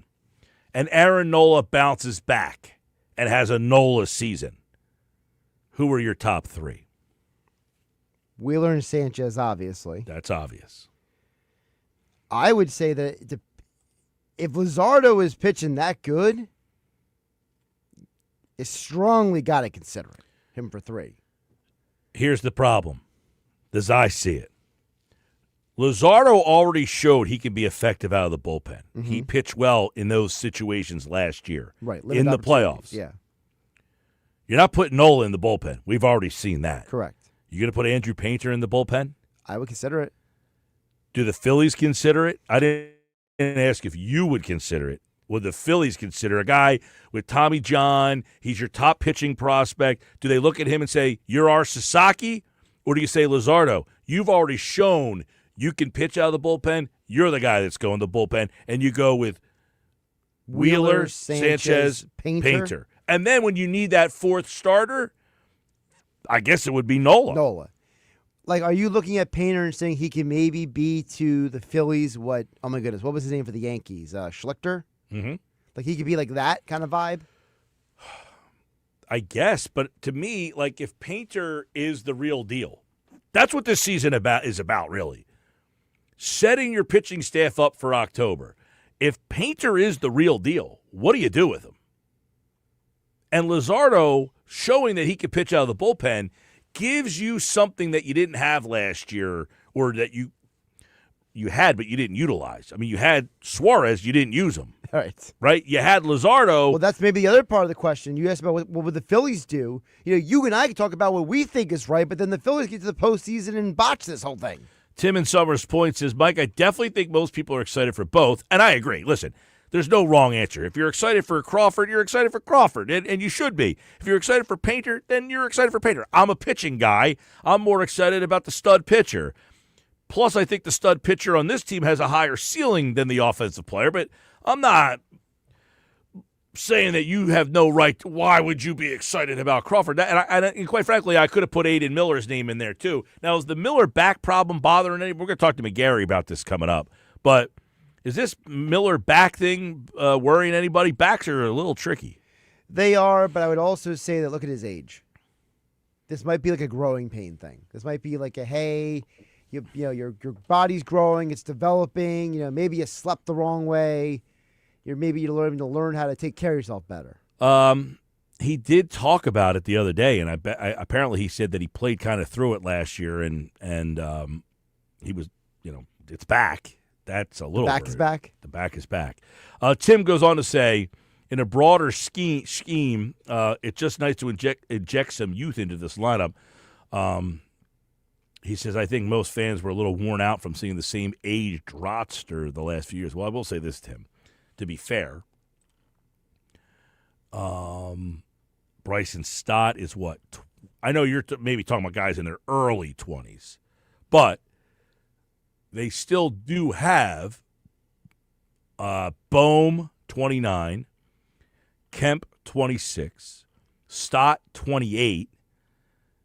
Those guys, and Marsh, 28. I mean, you do have a handful of guys who are in their late 20s.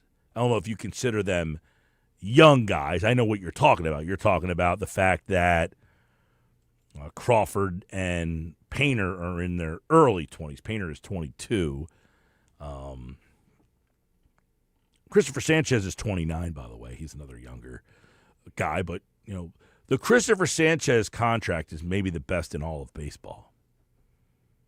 They have him for like 2 or 3 more years on club options, and I don't even think he makes $10 million a year, does he? No, I don't think so. I mean, that's the best contract of all time. Thea at Mays Landing says, I'm extremely excited about Justin Crawford. I think it's unfair to say the listeners that pick Painter are more intelligent. I am rooting for Crawford to have a phenomenal season. I kid, Thea. As I said, you could pick either one of these guys, and you're not wrong. I, to me, would say this team is built around the pitching, and Painter has the higher ceiling as the pitcher. 609-403-0973. People watching on YouTube. Let's see. IROC Philly says, if Crawford looks good and hits, any chance the Phillies move him up in the order at some point this season? Now, that's a good question. I'd be interested to see if they do that. Let's say at the All-Star break, this guy's hitting 310, 360 on base. Do you think about putting him into the leadoff spot and then kind of bumping everybody? Because the one problem they still have is this 4-hole.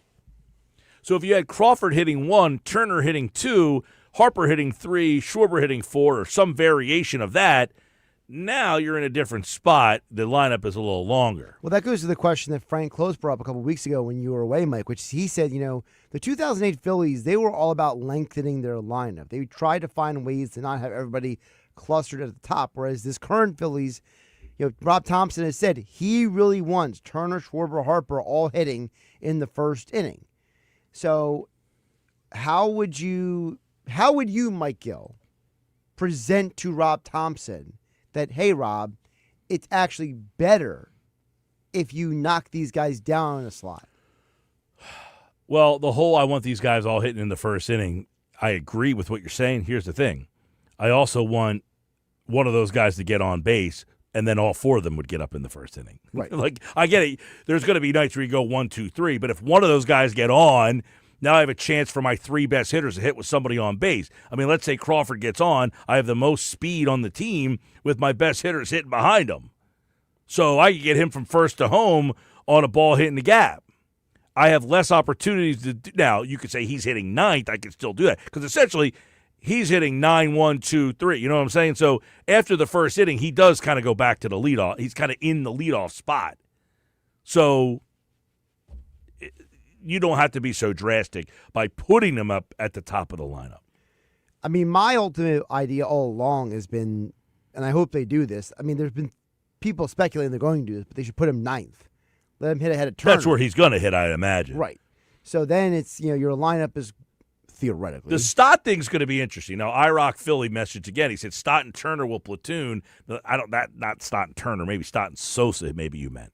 Yeah, Stott and Sosa are definitely platoon. Although Stott keeps saying that he wants to play more this year. No, I don't think anybody's going to come in and say, you know what I really want to be? I want to be platooned. Well, no one says that. But, I mean, Stott feels very comfortable. He thinks that he's made the right adjustments to hit left-handed pitching. And the problem is that Sosa's too good to not play him. I'm interested to see if the Phillies give Stott the opportunity to play every day first.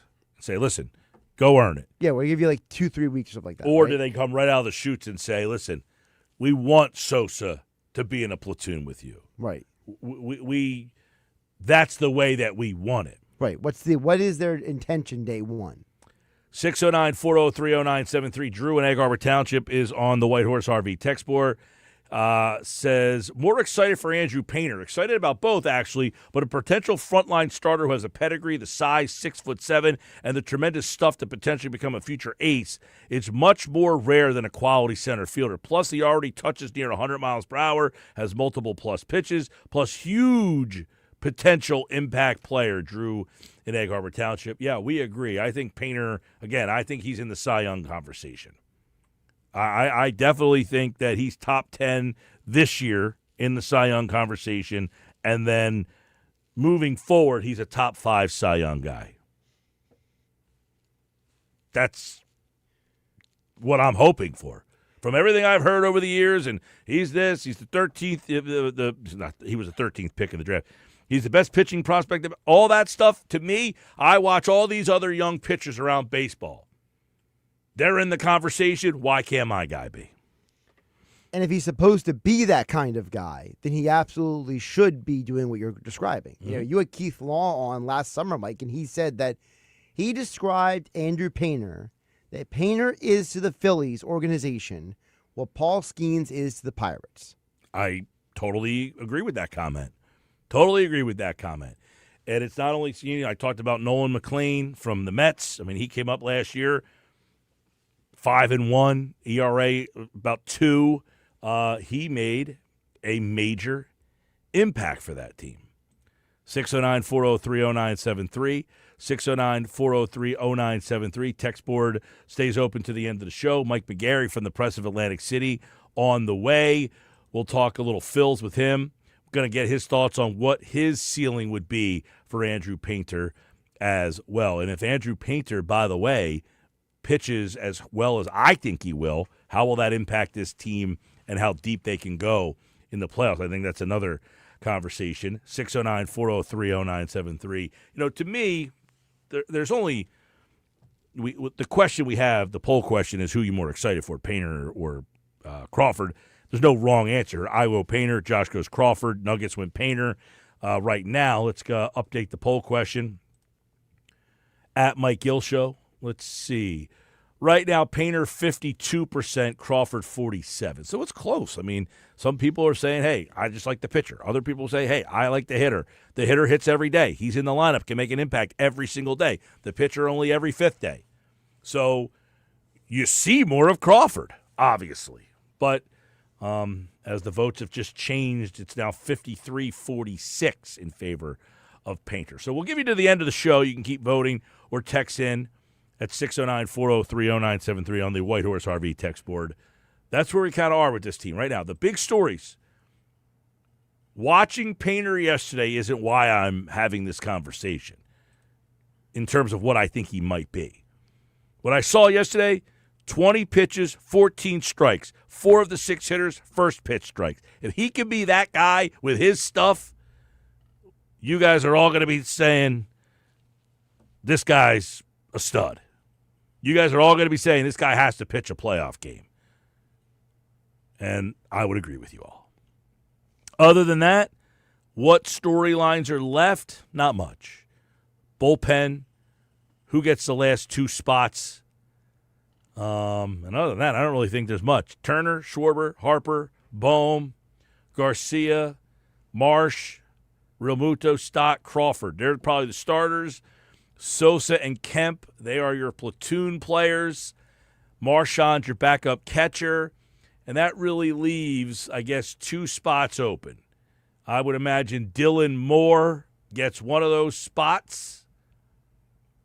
And I'm trying to think in my head. That's 9, 10, 11, 12, 13. That would probably be it right there.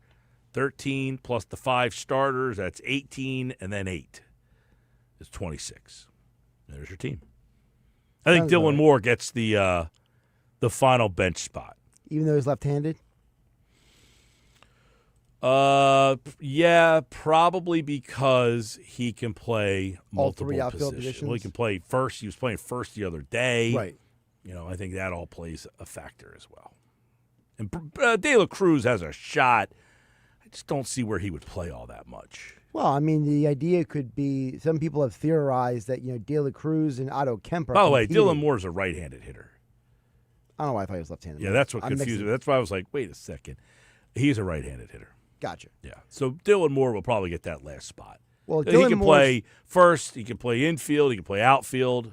He's a total super utility guy. Well, back to what I was going to ask you is that, so I've heard people think that De La Cruz is in a competition with Kemp for the platoon with Marsh. Do you think that's fair?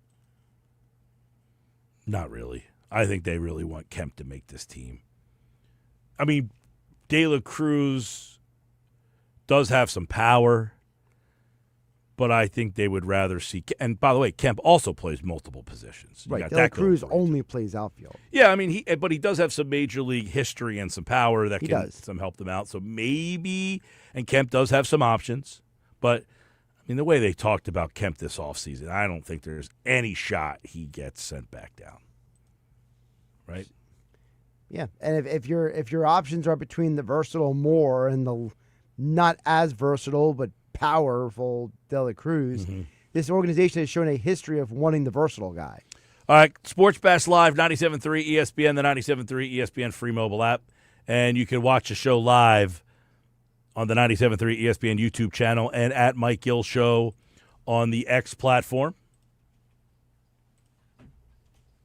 As always, you can chime in on the White Horse RV text board. Pat's watching on YouTube.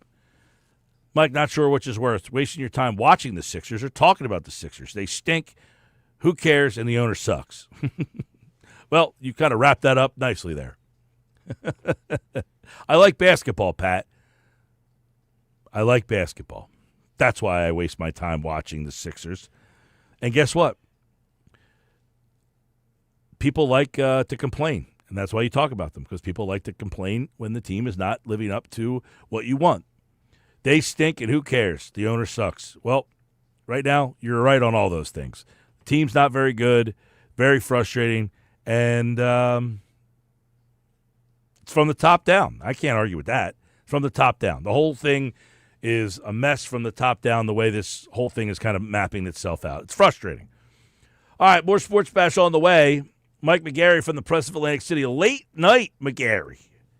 McGarry under the stars tonight. Normally Mike joins us early in the show, but he had to move to a little bit later on in the show tonight, so he joins us next on the Sports Bash.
5:32, getting ready to jump into a couple different things here with Mike McGarry from the Press of Atlantic City, pressofac.com. A little late-night McGarry tonight as the Sports Bash gets you ready for the Flyers and the Leafs tonight. You can listen to that game 7 o'clock on 97.3 ESPN. Flyers 6 points out of a wild card spot after the win over Boston on Saturday. They play the Leafs tonight, and then Utah on Thursday.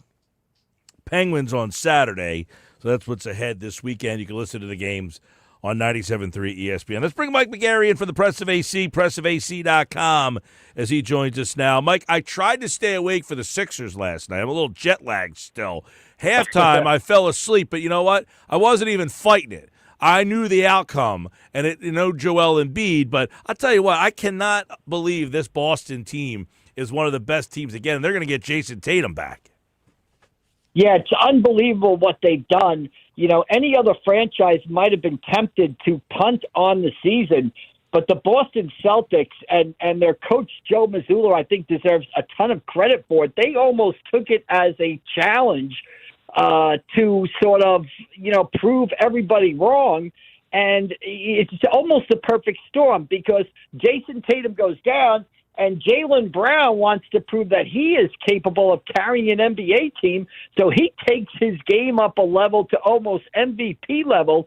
So it's really remarkable what they've done. Remember, Mike, they traded away Drew Holiday. They traded away Porzingis. They lost Tatum. So in essence, they only returned 2 starters in Derek White and Jaylen Brown. And what they've done is really remarkable and a testament to that franchise. And it's nice to see when you see a lot of other NBA teams tanking and punting on the season. It's nice to see that the Celtics didn't go into this year, which a lot of franchises would have been tempted to do, and say, hey, let's win 20 games this year, get a lottery pick. Then we'll put that lottery pick with Jaylen Brown and a healthy Tatum, and we'll really be ready to roll. It's refreshing to see the Boston Celtics play the game the right way, and they're being rewarded for it. Well, and the funny part is, opening night, the Sixers, these two teams played 3 times, in the first 2 months of the season. It's 2-1, and then last night was the 4th time Boston wins, so the series is tied 2-2.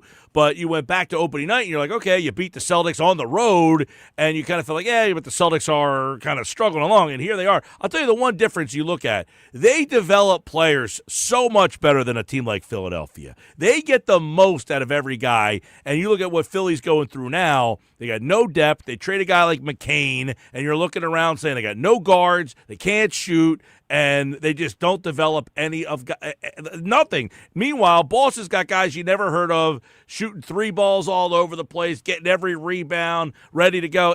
That's a huge difference, the player development. Yeah, absolutely, what the Celtics are able to do. Prime example of that is Peyton Pritchard, right? He kind of emerged last season as a guy who could come off the bench and sort of influence a game, change a game.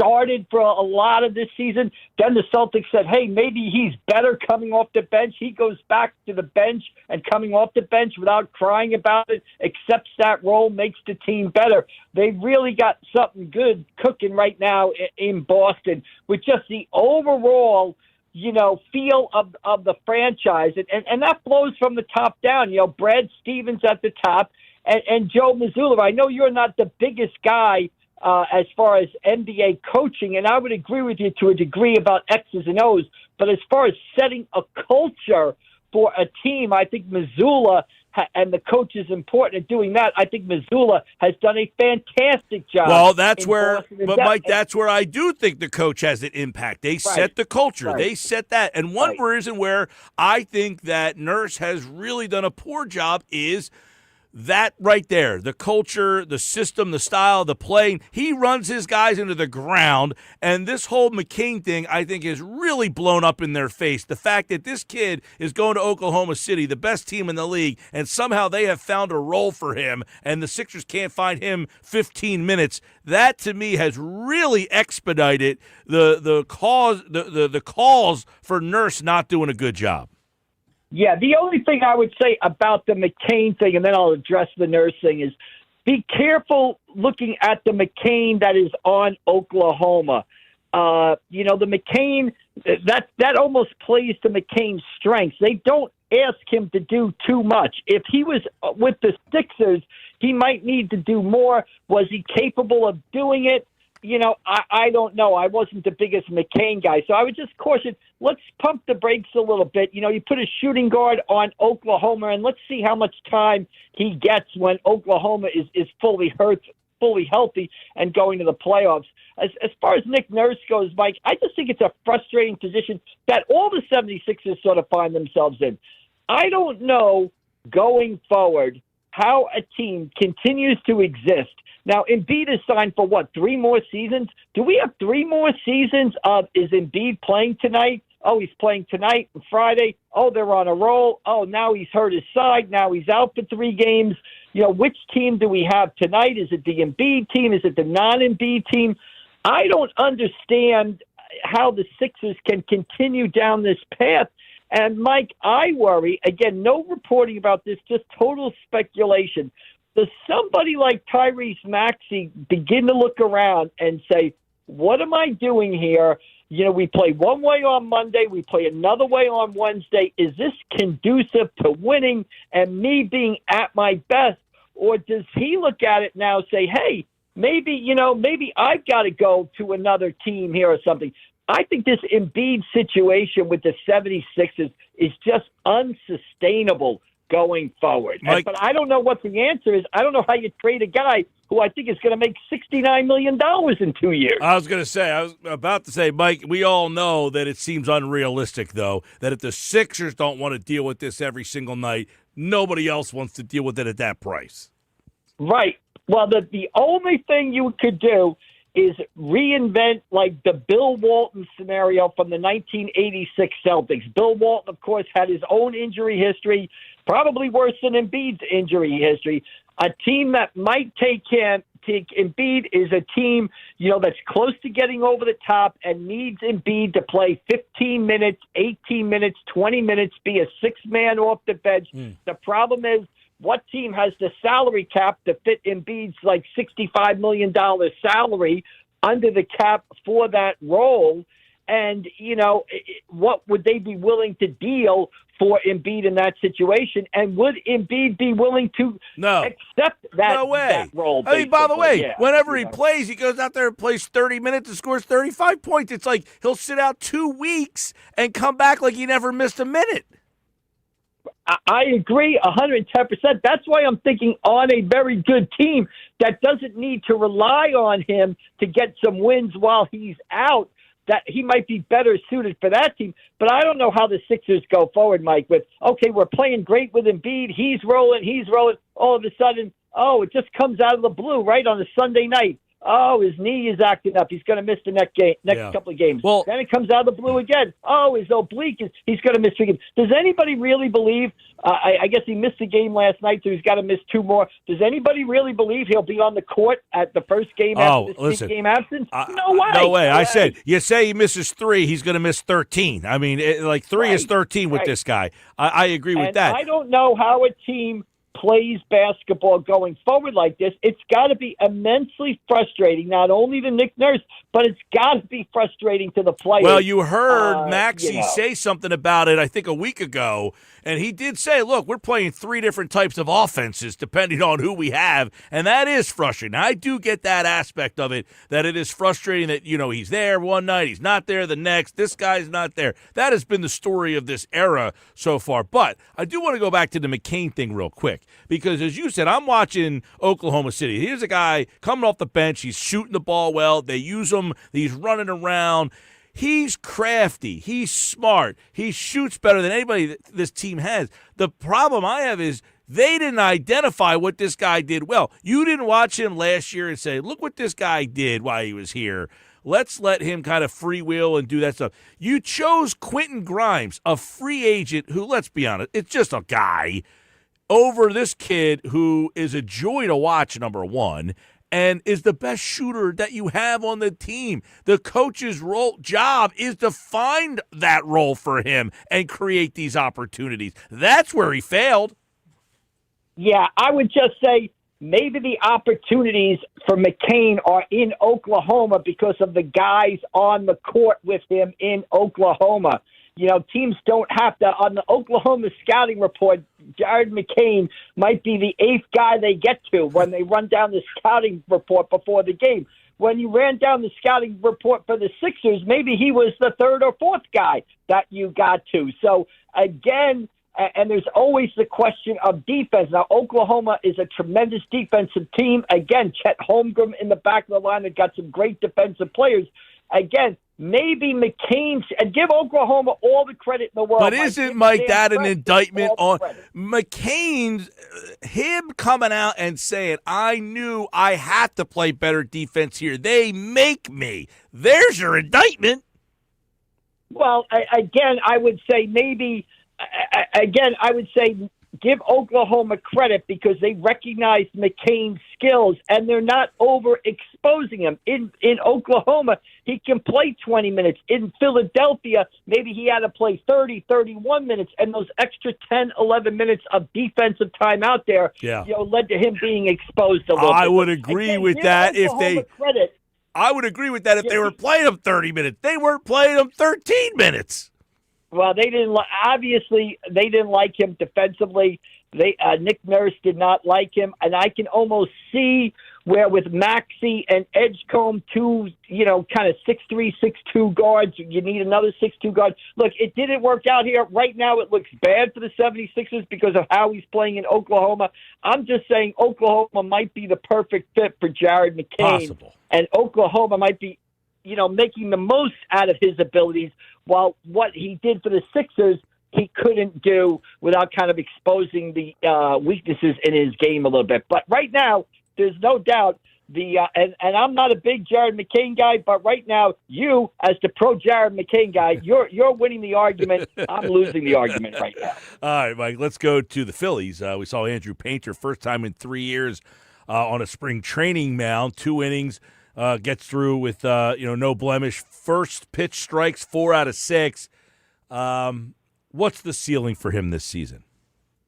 Yeah, I mean, there's not a pressure situation on him. So I think, to me, I want to see him pitch the whole year. I want to see him make at least 30 starts. I want to see 30 starts out of Painter. Now, does he have to be an ace? No, because you've got Sanchez. Does he have to be a number 2 guy?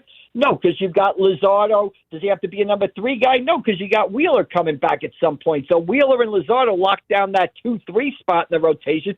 Sanchez is the ace. So Painter, it's almost a perfect situation. Top prospect. You got a lot of guys, if he was on the team, he would come in, think of Paul Skeens. He's got to come in and be the Pittsburgh Pirates ace right away. All Painter has to do is come in and be a back-of-the-rotation guy, just pitch 30 starts, go 5-6 innings a start, and that's what I would expect from him this season. And I think that's a role that he can, fulfill, and he's going to have to fulfill because the Phillies don't have a lot of starting pitching depth. Should you be more excited for Painter's season or Crawford? Wow. Good question. A little of both, basically. I think they're both going to bring some enthusiasm to the team. I think Andrew Painter, you've got that start every 5th day or 6th day, right, where you can focus in and say, hey, Painter's pitching tonight, really get an in-depth look at his game, while Crawford is more of the day in and day out sort of grind of being an everyday position player. But I think both those guys, if the Phillies are to get back to the playoffs and make a deeper run in the playoffs this season, both of those guys, I'm not saying they got to be rookie of the years, but both of those guys have to be contributing big league players this season for the Phillies to do what they have to do. Last one, Aiden Miller, back issues, a little young. You starting to get worried there? Yeah, I'm starting to get worried, Mike. Look, I like to push the panic button. So on a scale of 1 to 10, I'd be at a 6 or a 7. I mean, a 21, 22-year-old guy, this back issue kept him out of the last couple of games of AAA last season, right? So you're talking October, the beginning of October last season. Then it knocked him out of the Arizona Fall League. Now you come back 4 or 5 months later in February, and the back is still acting up, and he can't get on the field with it, and he's 21, 22 years old. Yeah, 21, 22-year-old guys with backs, that's a flashing red light saying warning, warning, warning. This is a situation worth keeping your eye on because obviously, he figures big in the Phillies' plans going forward.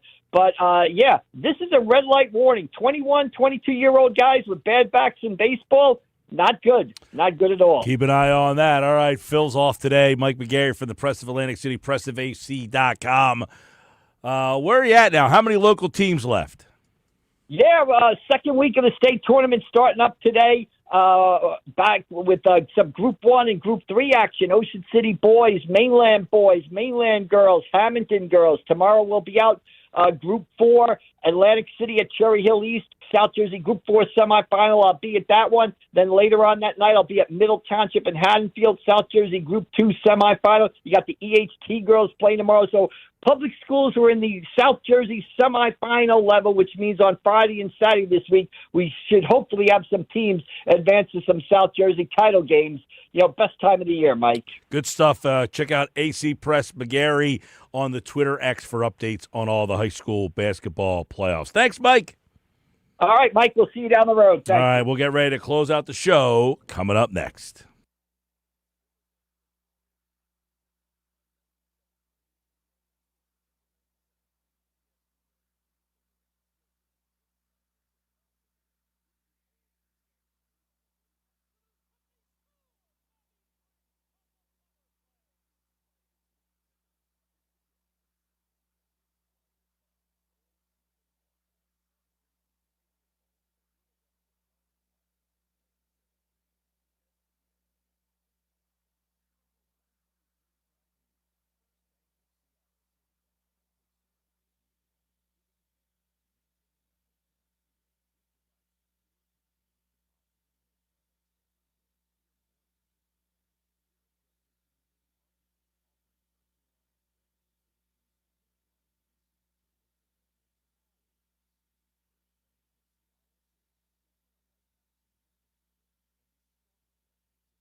All right, get ready to get out of here. Flyers tonight taking on the Leafs, who stink, by the way. Sets up for 3 in a row, possibly. Right? I wouldn't go that far, but we always hope for it. Well, they beat the Rangers, who stink the other day. Boston, who's decent. And now you're playing the Leafs, who stink. I wouldn't say the Leafs stink. They still got a lot of talent. Well, they're last place in the Atlantic, 63 points. That's worse than the Flyers. They still have Austin Matthews and John Tavares. I'm just going off their record. So you're telling me that they're better than their record suggests? Yes. Okay, well, they're not very good this year. And by the way, they've lost 3 in a row have lost 7 out of 10. Yeah. So my point is, if you want to make the playoffs, this is how you do it. You've got to beat teams like this. They're not very good, the Leafs, and you play them tonight. You can listen to the game on 97.3 ESPN. Tomorrow, I got an interesting Flyers take I want to get into after the game tonight. So watch the game tonight, and then we'll probably get into that tomorrow. Will the take be changed by the result of the game tonight? Doubtful, but potentially. Okay, interesting. Doubtful, but potentially. Okay?